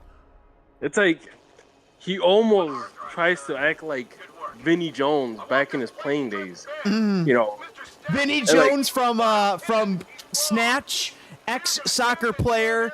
If you look at him, you'll be like, he's a movie actor and a former soccer player. You'll recognize his face. You'll be like, oh, it's that guy, Bullet Tooth Tony from Snatch. But if you ever watch his games back in the day, back in the 90s, oh my God, he played more like an enforcer than a defender. Well, of course, dude. You look at him, and he plays that in movies too. That's so funny. And I'll put it like this: I was watching a video the other day. I forgot. I think it was a Wimbledon, or I think it was Wimbledon versus Man U from like early '90s. This was like a Man U team that had like Eric Cantona. I had Steve Bruce still there. Oh wow! All in, and they're playing against Wimbledon and with Vinny Jones. Vinny Jones took out Eric Cantona. And Eric Cantona didn't even argue it. He just got up and he just brushed off his shirt and he kept going. He didn't want to step up to Vinny Jones. He's like, I'm good. And this is Eric Cantona, the guy that karate kicked the pants. Cantona takes no guff from anybody, so yeah. Yeah, so you think about that, and then you think about Miguel Navarro that tends to try to fight everybody that crosses him. This is why he's like a walking yellow card. He has a bad disciplinary track. He loses his crap. He starts screaming at the refs, like, calm down. You're a defender. You need to, you're the one guy that needs to hold his nerves. But last year he was... Especially on defense. Like, a forward can lose his mind because they're away from the goal. Exactly. But you are the closest to our goal, and then hence you put Gaga and the rest of our team at risk from goal scoring when you lose your mind. Exactly, and another thing too is like last year he was okay. He wasn't really nothing special. I think he wasn't one of the players that I look forward to, for this season. But this season he's done an okay job. Like some of his crosses just come out weird sometimes. As far as defending, he does a decent job. Fine, keep him on the team, but put him under the right coach that's gonna tell him, hey, you gotta cut that out, or I'm benching you. So yeah, and another thing too is this team has had a bad record on trying to avoid yellow cards. They kick the ball away. They start pushing. They start fighting. Like, again, this is why I kind of like put this on Ezra. Like, guy, you gotta learn how to control your team because your team is like getting itself in trouble. It really is, and we saw him even concerned on the sideline, realizing like, yeah, here it is all over again. More stuff that I cannot do anything about. I saw him look helpless on the sideline. And then someone mentioned on Twitter, one of the Fire chats, is that last week Ezra wanted the guys to play quick, wanted to play faster to try to score against Montreal, and this team didn't bother listening to him. Maybe only one guy, maybe Fabian Hero was like the only one guy that actually listened to him. Everybody else was like on their own thing. So you think about that. Do you think your Bob Bradleys, your Caleb Porters, your Bruce Arenas are gonna take that? Out of the way. I can use that console to disable the air. Hell no, they're not gonna take that. They're gonna, if their team doesn't listen to them, you can guarantee that he's gonna run him hard in the training ground. Well, I do wonder about Carlos Gil. Because Carlos Gil, you know, maybe he can get away with a little bit more. Yeah, I mean, Carlos Gil tends to be the best player on that New England team, so you have a little bit of leeway. Right. You know, but for the rest of the team, I don't know. There must be another stability. So if people are, if people are saying that, you know, you say one thing in an interview, but then the team does something else, it just shows that you might be losing the locker room there. Yeah, and he's losing. If you're saying that he's losing the locker room now, I think he's lost it. You think he might have Ezra's... started? Yeah, I think he's losing. I think he's losing that locker room. But I mean, think about. Well, let's say it this way, because I think I'm starting to think you're right immediately. Who in there is on his side? You probably don't have you probably don't have a lot of support. If anything, I won't be surprised if some of these guys are like mediating through Frank Klopas or something, like, hey Frank, you know, I'll do that, but you know, hey, I don't know how you feel about that. I think the closest he had to somebody on his side, he lost, and that was Fabian Herbers. Yeah, because I mean, how much, you know, Fabian Herbert is probably the only guy that has a lot of heart but doesn't have talent. Right. But hence he'll buy in. You know, but you know, Mueller's on his own thing and he's doing pretty good at it. Like, this team doesn't have. That's what I meant. That this team doesn't have a plan. Doesn't have any direction. You know, and if we go down the list for more signings, let's say Sekulic, 660-something thousand a year. Is he worth that much? Do you think he's worth that much a year?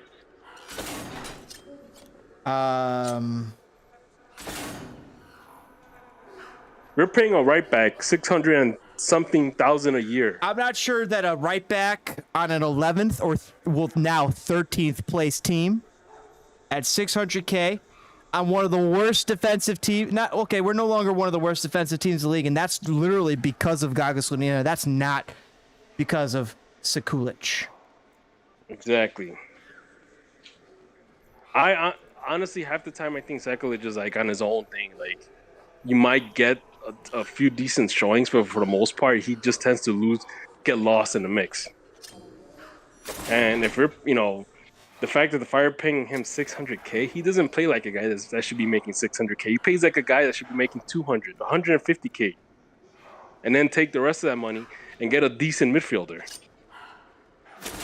You know, but again, you know, I don't know what the hell Heitz was.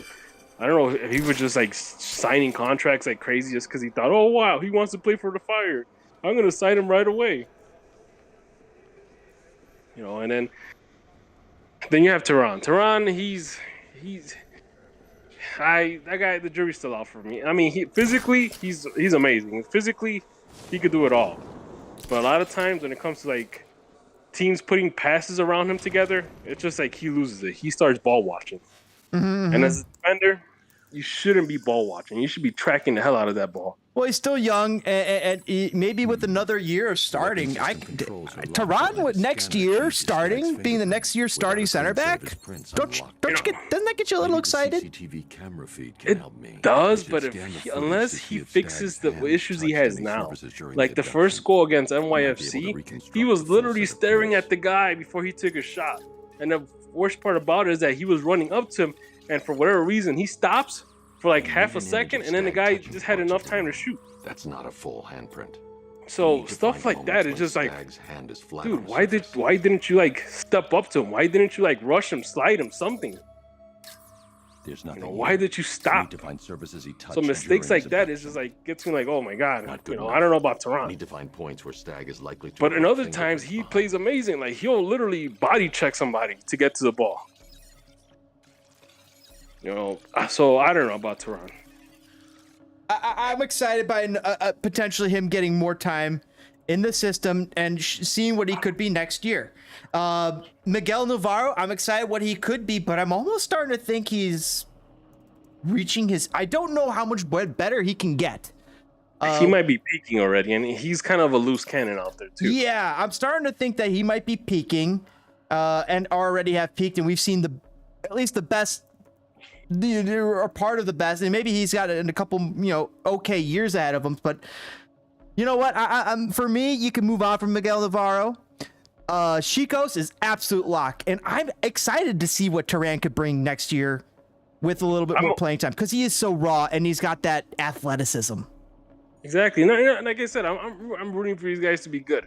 Turan, well, we like all I are, said, but I'm actually trying to be realistic about it. And now I'm saying Miguel Navarro, no, it's not there.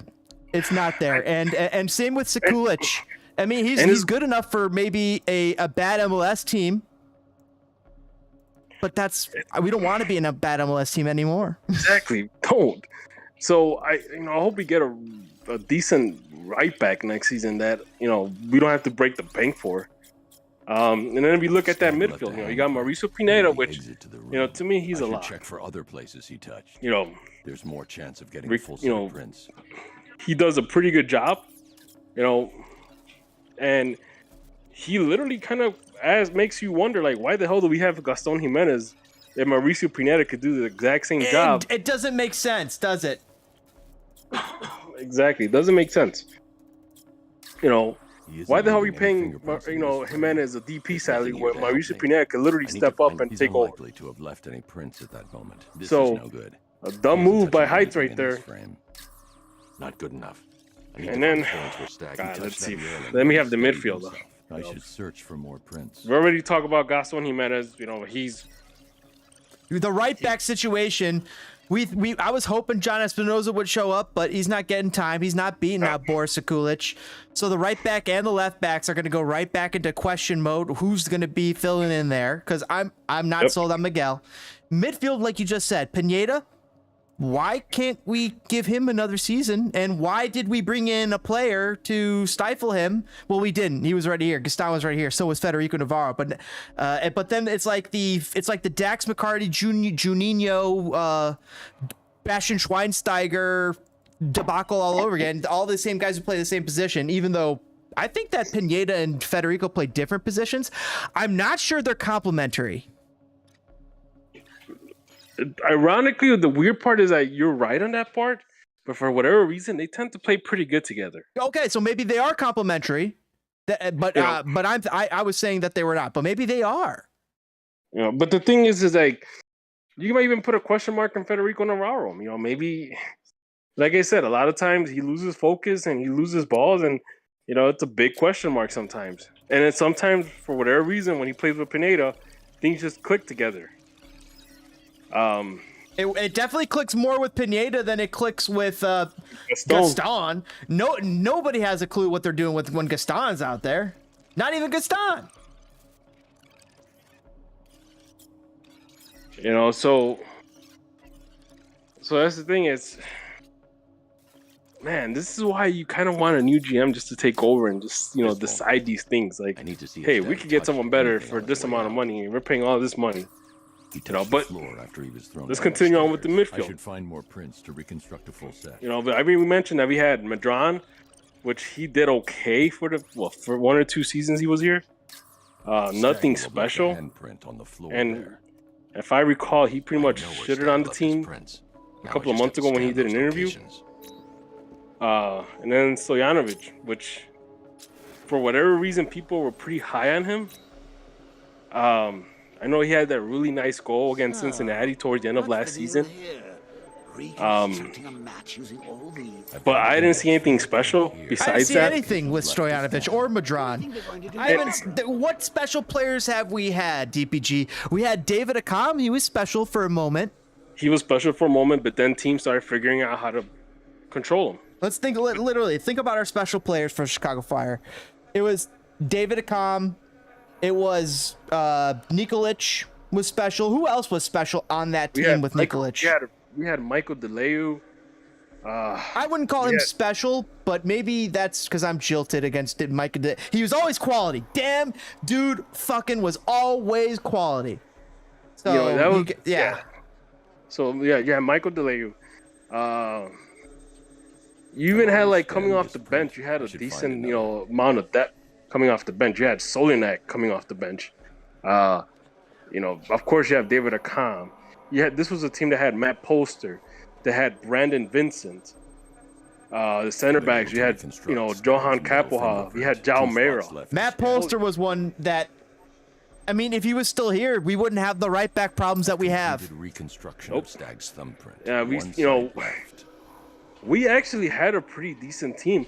And if Paunovic wasn't an idiot and let go of, Sean Johnson, that team probably could have been good for the next few seasons.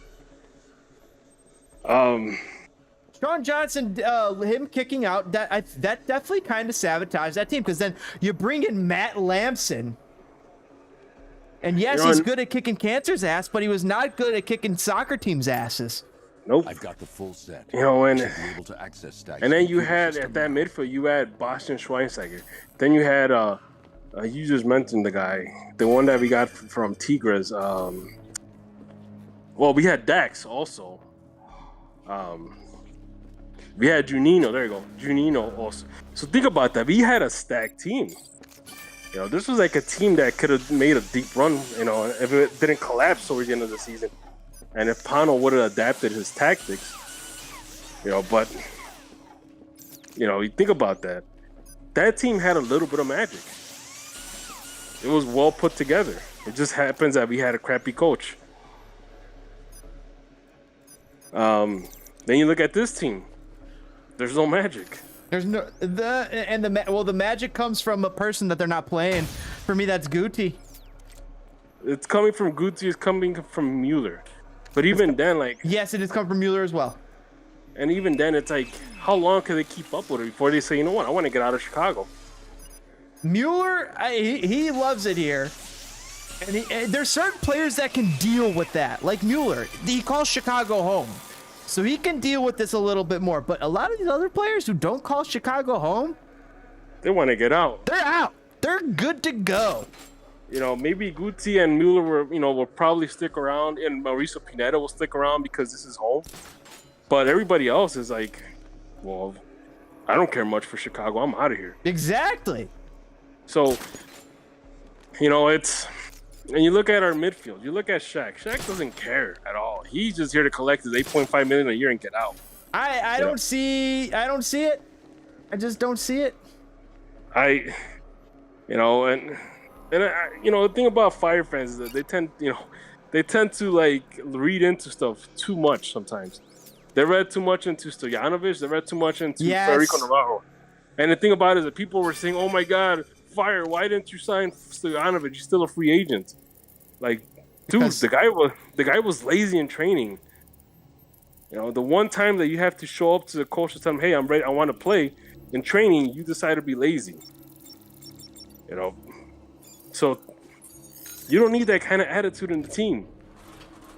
And guess who keeps bringing those attitudes?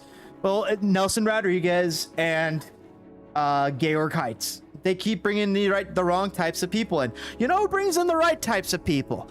The guy who's the GM over at Seattle. Exactly. Or, man, come on, you look at Bocanegra. He's doing good things. He's making things happen. Where's the GM at? LAFC now? Did Bocanegra move? Or is he still in Atlanta? I'm gonna have to double check because I thought he was in Atlanta. But either way, both those organizations are great. They're run well. Atlanta has been having its problems lately. They definitely have. He is looks like he's still at Atlanta. It looks like he's still at Atlanta. Okay.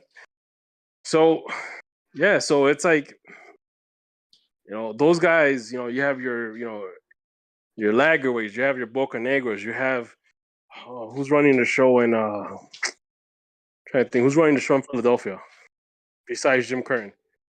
Who's the GM? To me, I thought it was Jim Curtin. I'm thinking of LAFC's guy, former Chicago Fire, John Thornton. Oh, that's who I was thinking about, John Thornton. Yes. So think about that. You have two former Fire players that are GMs and really good organizations. Really good. And then you have a former Fire coach. You know what? Scratch that. You had two former Fire players that are great head coaches.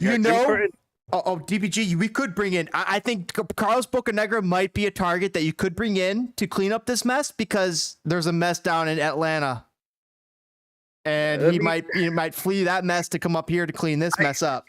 The whole situation with Atlanta to me looks more or less just that the expansion team that's running out of steam. Joseph Martinez, who was their golden goose, is no longer laying any golden eggs. No, he's fell off hard. You know, so. And then they're trying to do a good job to cover that up, and which in reality it's a horrible job. And they're running out of ideas, or maybe the owner's just tired of giving them money. Who knows? I don't know. So, you know, hey, I'll take Bocanegra over Heitz any day. Yes. You know, and like, you know, maybe we need to revamp the scouting department. Bring in people that know what the hell they're looking at. Not look at YouTube film clips and say, oh, wow, that guy could play really good for this team. You know, it's a lot of things. Like, whose idea was it to bring in Shabilko? Like, who literally sat there and said, you know what? You know what's a good idea, Shabilko? Let's sign Shabilko. Let's make a trade. Somebody did. Was it Klopas? I don't know. God, I hope so. You know, someone thought it was a good idea. Someone thought it was a great idea to bring SHAQIRI. Oh my God, he's gonna do stuff. He's gonna win stuff. We all know whose idea that was. Yeah, like but he's already played in France. So it doesn't matter. It's SHAQIRI. It's a name. Oh yeah, we paid we're paying $85 million for that name, but that name isn't doing much for us. Tokyo saying, sorry, bud. Casper Shabilko was my idea. LAFC in the last 5 games, 2 wins, 3 losses. And Atlanta just lost 4-1 to Philadelphia. Philadelphia's like a tank right now. Philadelphia is running on all cylinders. And you know what? Hell, you know, I don't cheer for any other teams in this league. I refuse to cheer for any other teams in this league.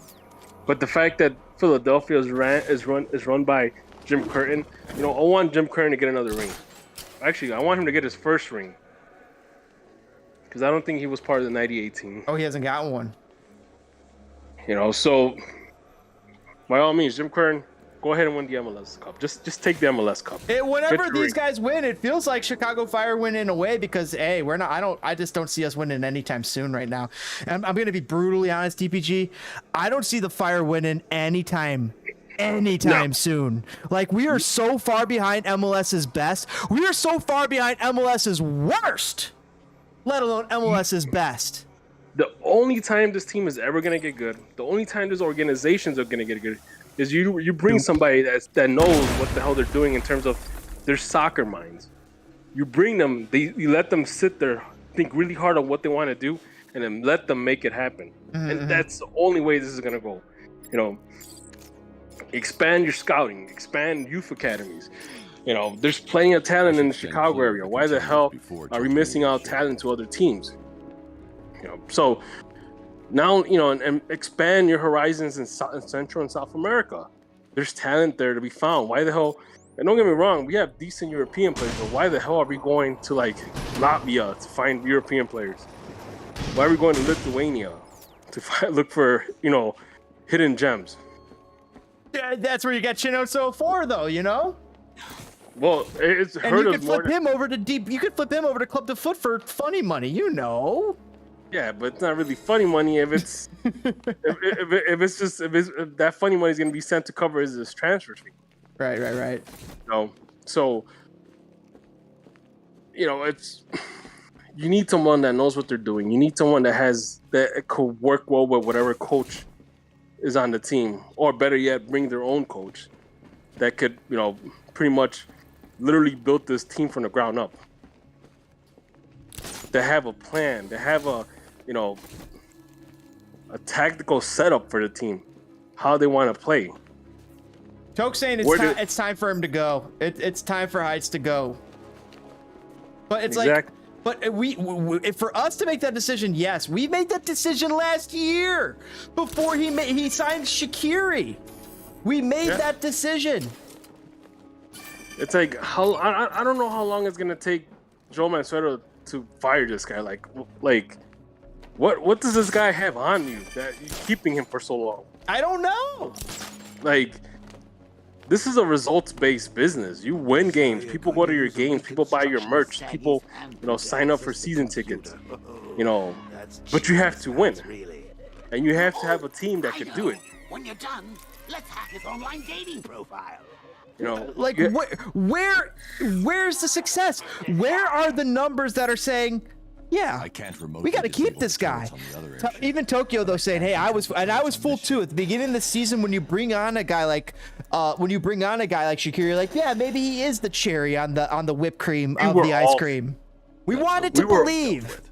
We were all fooled by that. We were soaking up the hopium rather. We were all like intrigued by the fact that this guy has won the Champions League with Bayern or Liverpool and has won countless trophies with both teams. And we look at him, and we look at his gun. We look at his metaphorical gun, and we're like, yeah, he's got at least 2 bullets left in that gun. Exactly, and it's like, yeah, we were fooled. All we got was like some fat guy that was still trying to play, like, they're still trying to play.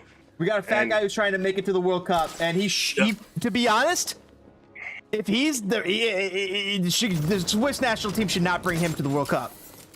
Honestly, if that's like the best, if that's the best player in the Swiss national team and they're treating him like that, ooh, the Swiss national team has bigger problems than him. Oh wow! To think about that, if that's the best player of the Swiss national team, there's at least 30 better MLS players. Yep. And some of them are U.S. men's national teamers. And yeah, it's just, man, we were all fooled. We all wanted to believe that SHAQIRI was gonna be like the game changer, and he wasn't. And now we're all looking like idiots. I had people at the beginning of the season that I mentioned, oh yeah, we should sign SHAQIRI. People were hyped up, like, oh my god, I'm gonna go watch a Fire game. I'm a big Liverpool fan. I like SHAQIRI. I want to go watch the game. And you look at him now, it's like. By the way, where are those fans? When did they maybe they came in March or April? Because nobody's there now. It's you and 3,000, 4,000 others. Exactly. DPG, like, what has it been like attending these games? It feels more like a chore. I don't want it to feel like that. It's supposed to feel fun. It feels more like a chore, and I love this team. I love the club, but man, it's like being in an abusive relationship. You just, you can't. You want to walk away, but you just can't. Well, at least you and I can get some of our fire jollies off via this podcast. I feel so much sympathy for the people who can't talk about this, who don't have people to talk about with this. At least Tokyo and all the people who are in here in the chat, they can kind of lament with us. There's a lot of sad Fire fans out there right now, and it's been brutal. It's like we've been getting kicked in the, not even in the ass, but in the balls the last 15 years minimum. This podcast feels more like a triage. It helps. It helps. It helps. It's like addressing the pain. It feels like a group session here. But yes. But man, it's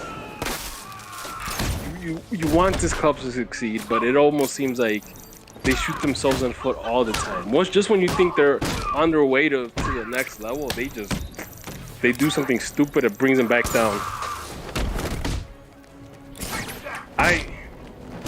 To me, and then thinking about Ezra, I don't know if he's the guy to lead this team anymore. He might not be. I mean, like, he's a product of Georg Heitz, and anything Georg Heitz touches, except for Gagasonina, which I don't think he touched. I don't think he's even shaking hands with Gagasonina, luckily. Yeah. Maybe hopefully Gaga had his gloves before when they shook hands. He was wearing gloves for sure. But man, and I'm happy for Gaga. I'm happy he's going to Chelsea. I'm happy he's going to go under a new setup, even though currently, Christian Pulisic isn't having the best time of his life over there. But, oh my God, that seems miserable for him. He's got to get out of there. And that's I don't think they're gonna let him go. I think they're gonna keep him. They're gonna just. He's a super sub. He's an incredible super sub for them. But. And I also don't think Man United's. I don't think Man United alone is the answer either for Pulisic. I mean, they don't need him. He needs to go to a team like Newcastle. Yes, or West Ham.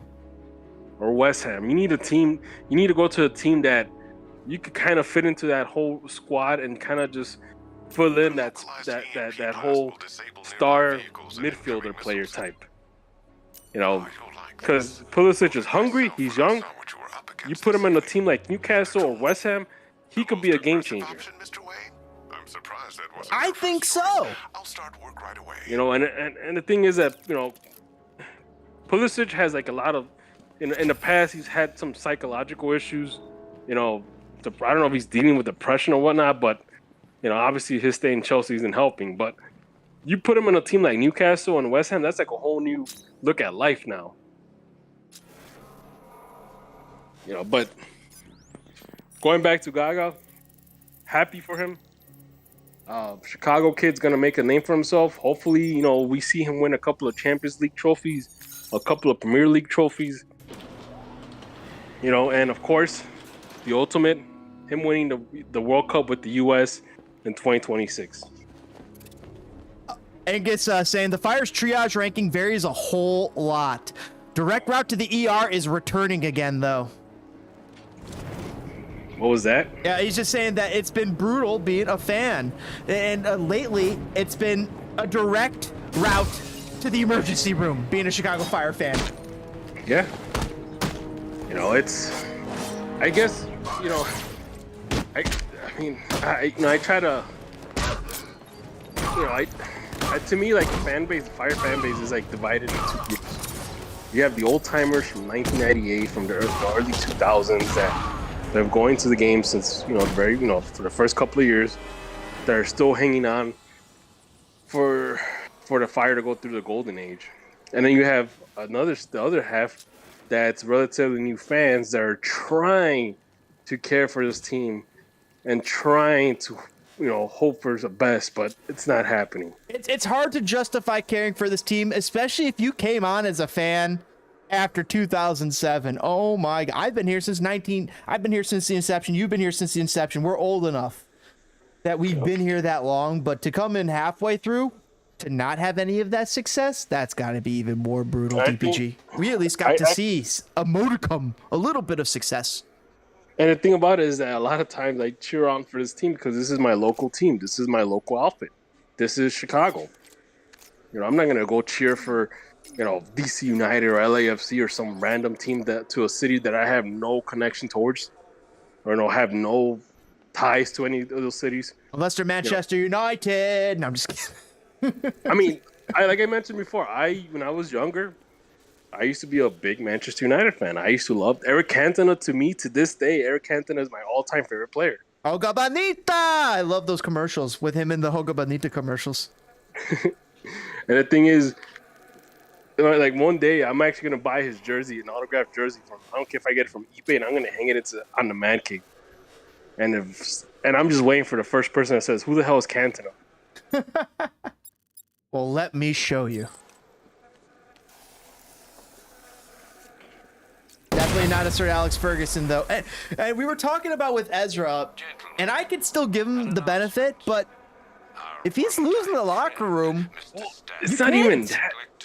It's like, besides that, tactically speaking, he's not doing much on the field. Like, these guys are looking lost. DPG, wait.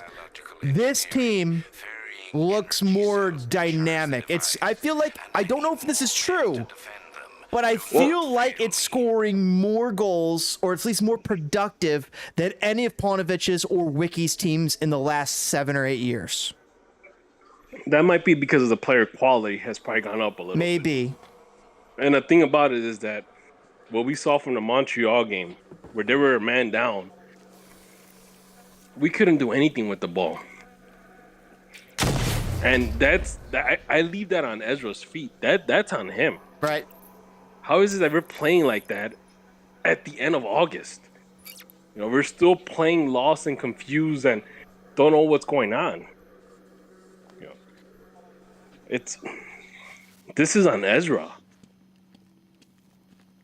It's on Ezra and we, as we said, Heitz. Ezra has not got a better coach.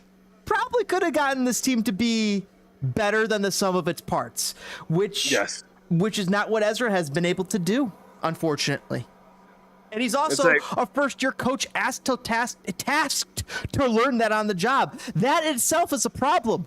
This team, in order to be successful, did not need a first-year coach like that. By the way, Angus saying he agrees with Pulisic going to Newcastle. That'd be a great move for him. Who's the head coach for Houston right now? Nagamura? I'll have to take a look. I'm looking it up right now. Houston Dynamo. Yep. Coach. Just a second.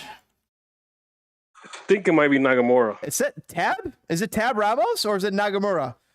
Okay, no, they fired Tab and Paulo Nagamura. So that guy interviewed for the Fire job back in the winter, along with Ezra.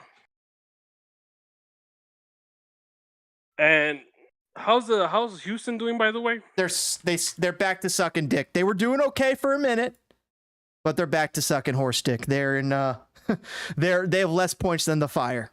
Okay, well, never mind. Yeah.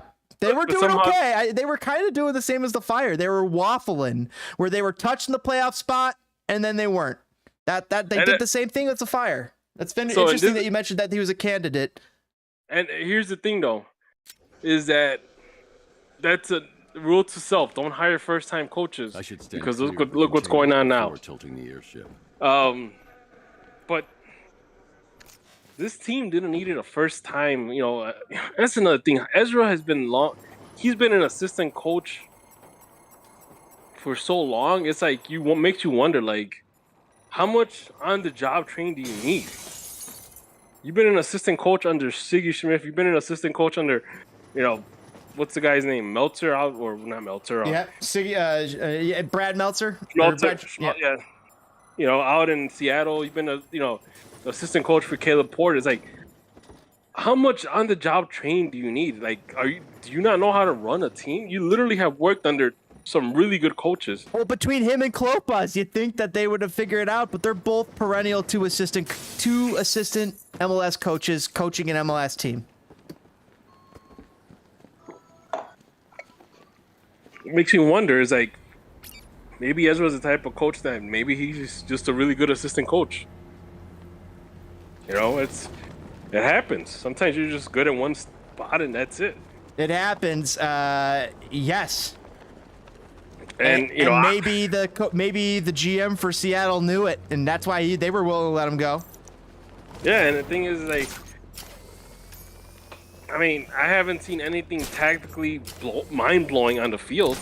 No, but I also haven't seen things as tactically bad. Well, time out. We've seen absolute undressings of the Fire, but that kind of feels like a commitment issue. But there's been moments where they score a lot of goals. They score more goals than it seems than they used to be.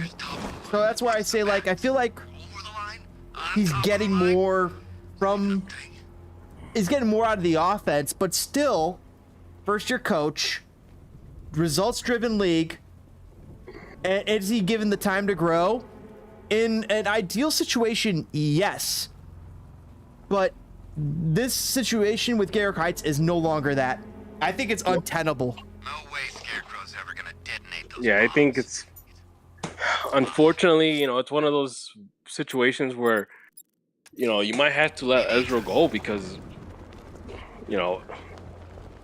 why risk a rebuild? Because that's what's going to happen next season. It's going to be another rebuild. Why risk a rebuild with an old coach that didn't do much with what he had? And you're expecting him to do something different. And if you look at Ezra's performance this past season, he's never changed tactics or formations, or did anything drastic during the halftime. If anything, he's actually gotten out-coached by people on halftime. I gotta walk you back on that because I have seen him get out-coached, but we just saw him he's out-coached some of his own peers. He has outcoached Seattle. He has outcoached some of the big names. But this inconsistency, which has plagued the team in the middle and the end of the year, the most important times, that's what's bit him in the butt. You just brought it up. Right. He was outcoached by Caleb Porter, his old boss. Yep. You know, he was outcoached by Jim Curtin the second time around. The first time that the Fire won 1-0 on a Wednesday night game, it felt like we got a little lucky. We got a little fortunate. You know, and Philadelphia reminded us that when we played against them a few weeks ago, and we walked away with we lost 4-1, 3-1, I don't know. Yep. You know, so you think about that, and you know, we didn't do much against a Bruce Arena.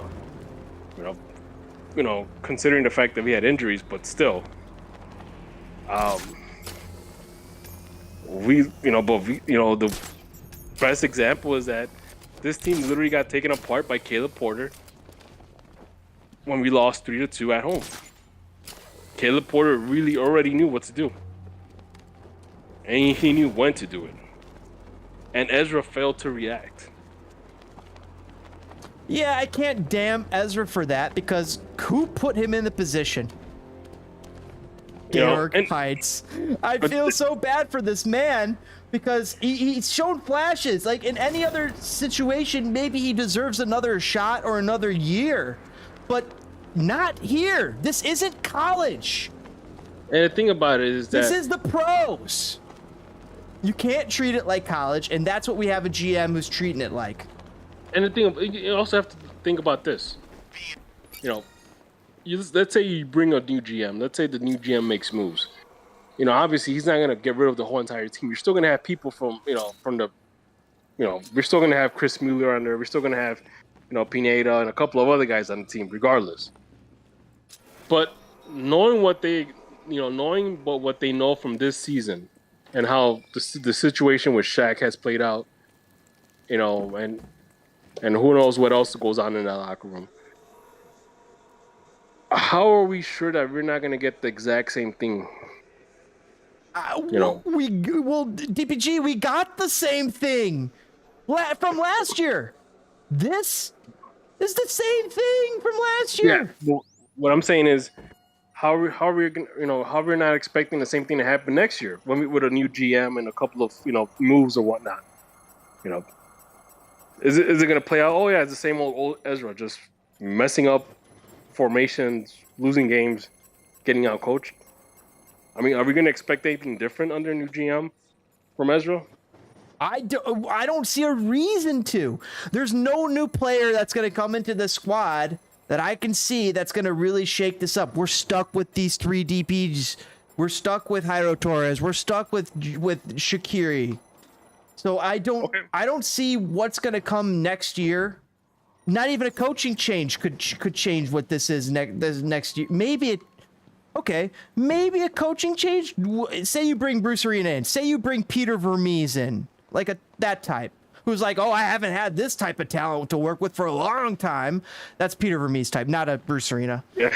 But do you think Peter Vermees is gonna let Shaq get away with half the stuff that Ezra letting him get away? I don't think so.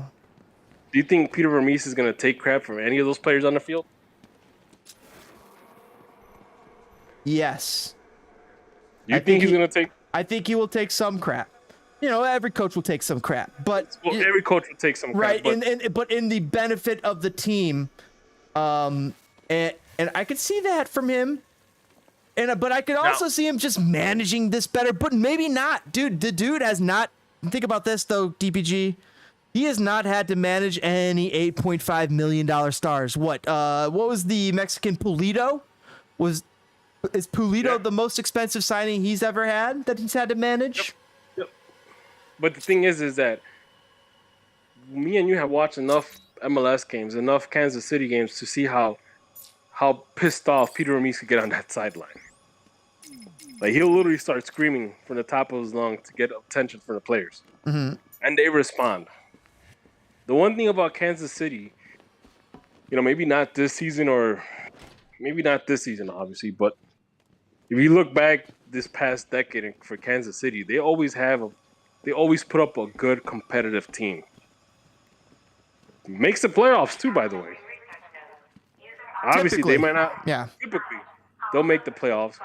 You know, they won MLS Cup, you know, a couple of years ago. 2014. 2014, so maybe not a couple of years ago. That's long. That's 8 years. 8 years, but still, he made it happen. That's what 12 years less than the Fire. You know, and that's their second MLS Cup, by the way. They won one with being the Wizard or the Wiz. But you think about that. He's always made a competitive team out of Kansas City in a small market environment. He hasn't had a whole lot of money to play with. Imagine what he could do if he gave him a bag of money and told him, "Hey, we need you to build a team around." That's what I feel like would be. It would be great. I would like to see that. Scarecrow were working together on You a know, project codenamed I'd rather see that than this experiment with Ezra Henderson. Give this to Peter Vermees, a guy who can actually do something with the fuck with, instead of a guy who could just figure out where to put his thumb up his butt with Ezra Hendrickson. No, I'm sorry to insult him, but it's just like that's what a first-year coach is trying to do. He's just trying to find the hole and his thumb and his butt. Just boom. Find that, boom, there it is. We figured out the first we've made it to Mars. Next, it's beyond that. Ezra's still just trying to make it to Mars.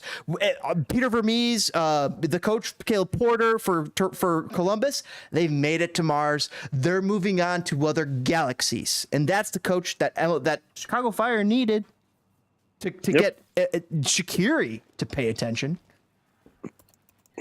Yep, and you know, I think someone brought up the fact that Ezra was a very horrible USL coach. Well, that's not a good sign. That wasn't a good sign. He didn't have a good USL coach. That's where tactics win. Well, I mean, some talent wins, but you can win with tactics. But not only that, is just this was a Seattle team that was pumping out product. And he wasn't doing really well on their Seattle 2 team. And that was like his first head coach gig. And that's not to say that just because you do bad in the second division doesn't mean that you're gonna do horrible or worse in the first division. There's been instances where coaches have, you look back at Jesse Marsh when he took over from Montreal. He did horrible. I mean, he didn't do horrible, but he didn't do that great. And then he had a change of scenery, and look what happened. Now he's leading Leeds United in the Premier League. Wiki's doing well over in the Swiss League right now. Yeah. So I don't think Ezra is the guy to lead this team. Unfortunately, as much as I wanted him to succeed, when they said we're gonna hire Ezra, I was like, wow, maybe this guy could turn it around for us. But so far, from what we've seen from this team up until this point, it hasn't been great. There's been times this team just kind of gives up on itself. Like, we see flashes of Fire teams on the past. You look back at the game against Houston, the team just didn't do much. And the thing is, I mean, even though we have a captain like Chicos who can, I think he could demand a lot of these guys. It's hard when the bottom of the heart drops out of these players and they just don't give a damn. That's what I see in Gaston and in SHAQIRI, who are 2 highest paid players. You can't have it there.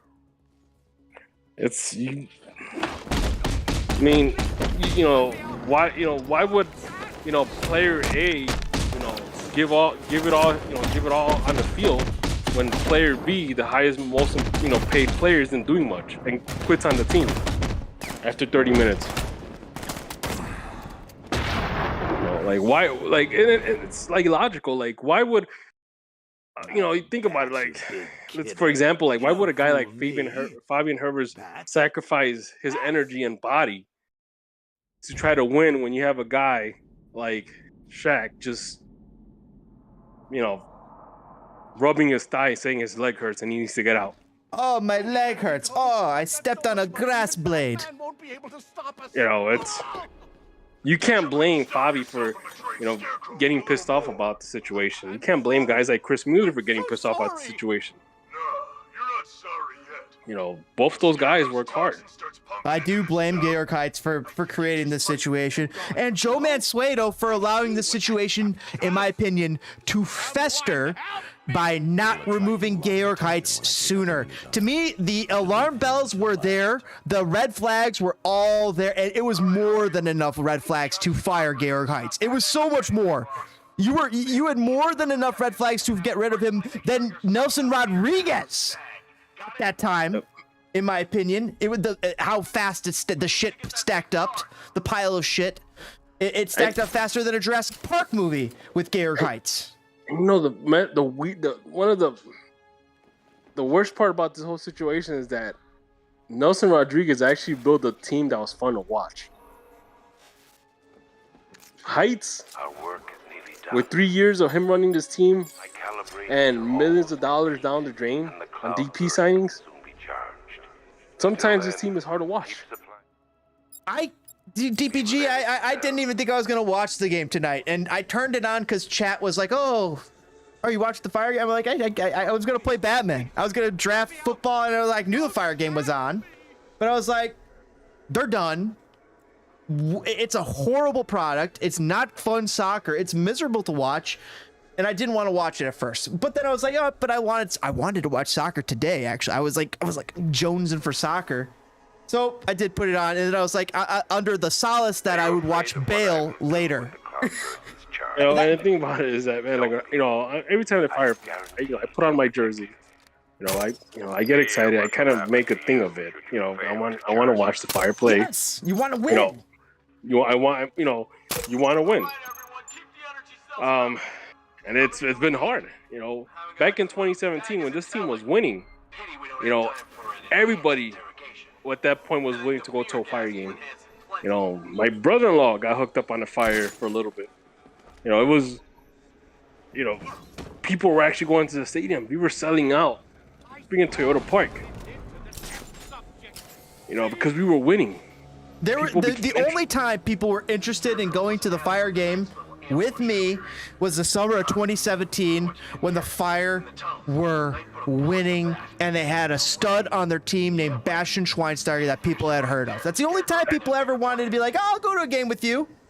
Exactly, and not only that is that I want to go to a game with you, not just like I will. They were fun to watch.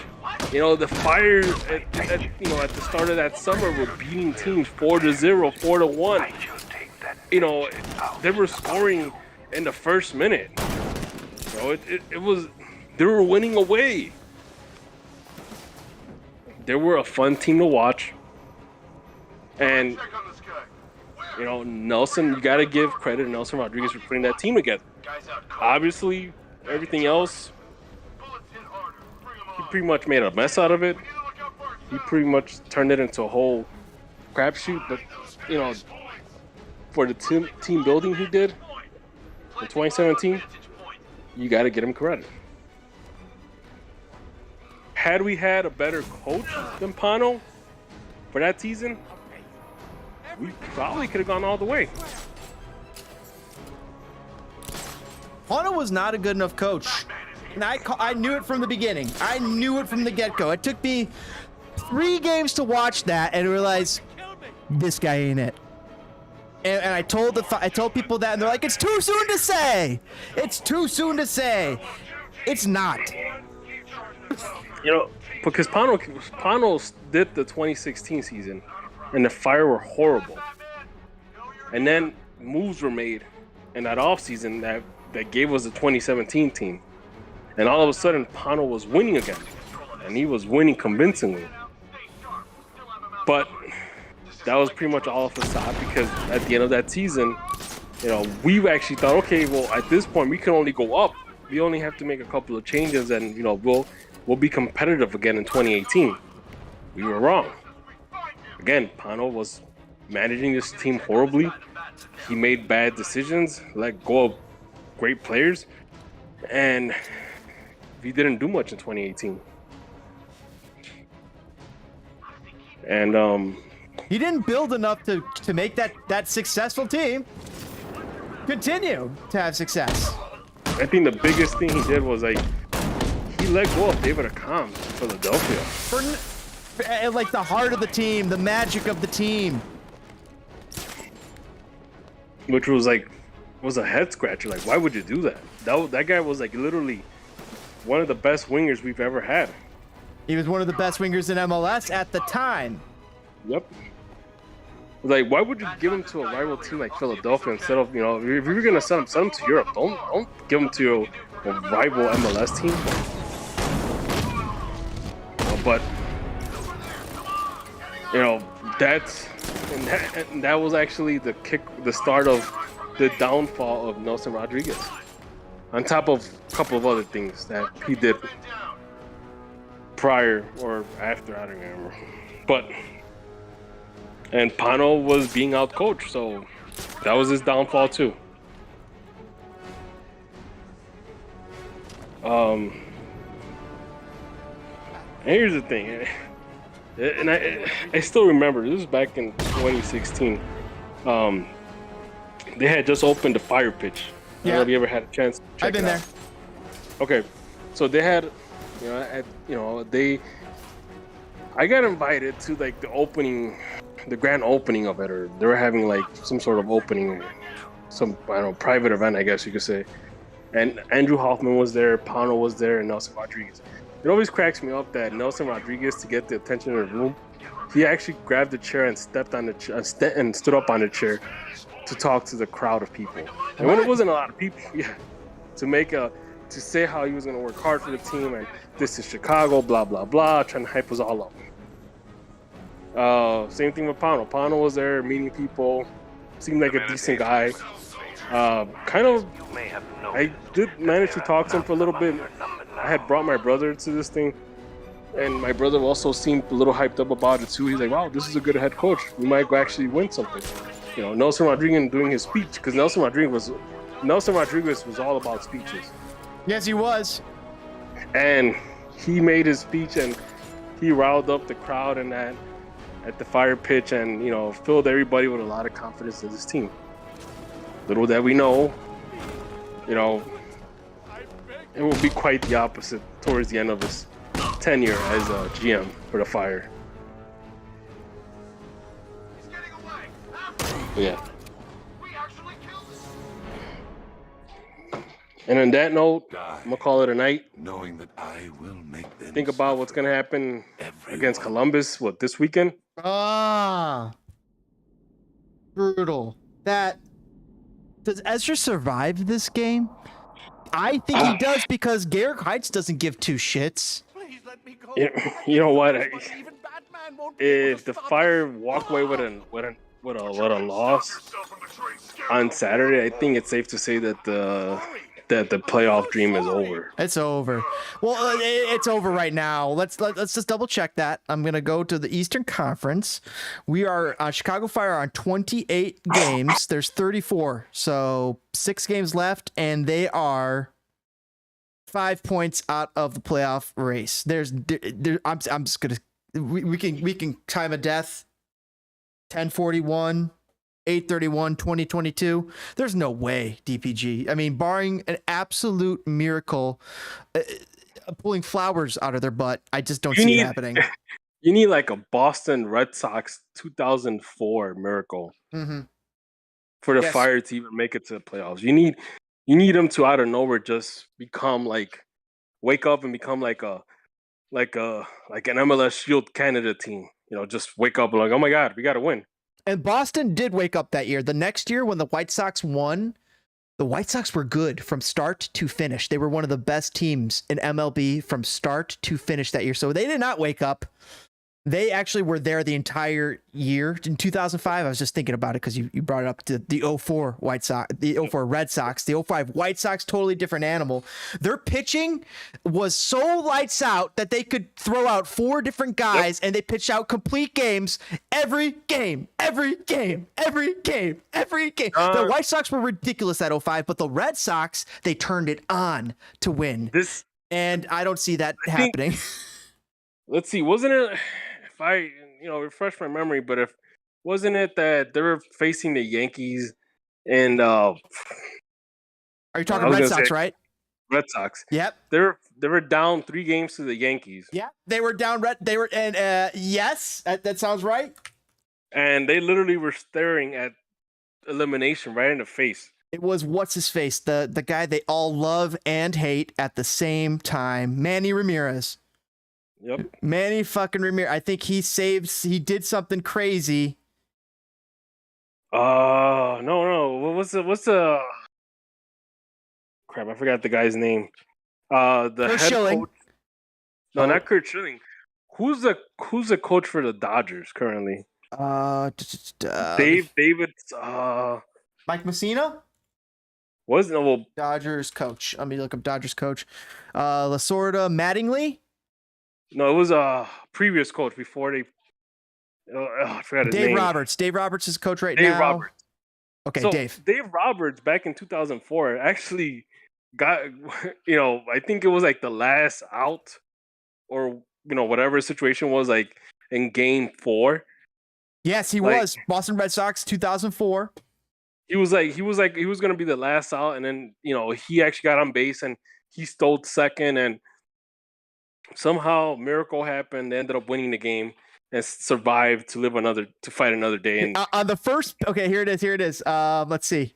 Most notable was his stolen base against the Yankees in the 2004 American League Championship Game 4. Yep. The Red Sox were facing elimination at the bottom of the 9th inning. Down 4-3, Kevin Millar drew a walk from closer Mariano Rivera. Roberts, who had not played in 10 days, came in to pinch run with Bill Mueller hitting. Mariano Rivera attempted to pick out Roberts 3 times, but on the first pitch to Mueller, Roberts stole second base, barely beating Yankee catcher legend Jorge Posada's throw.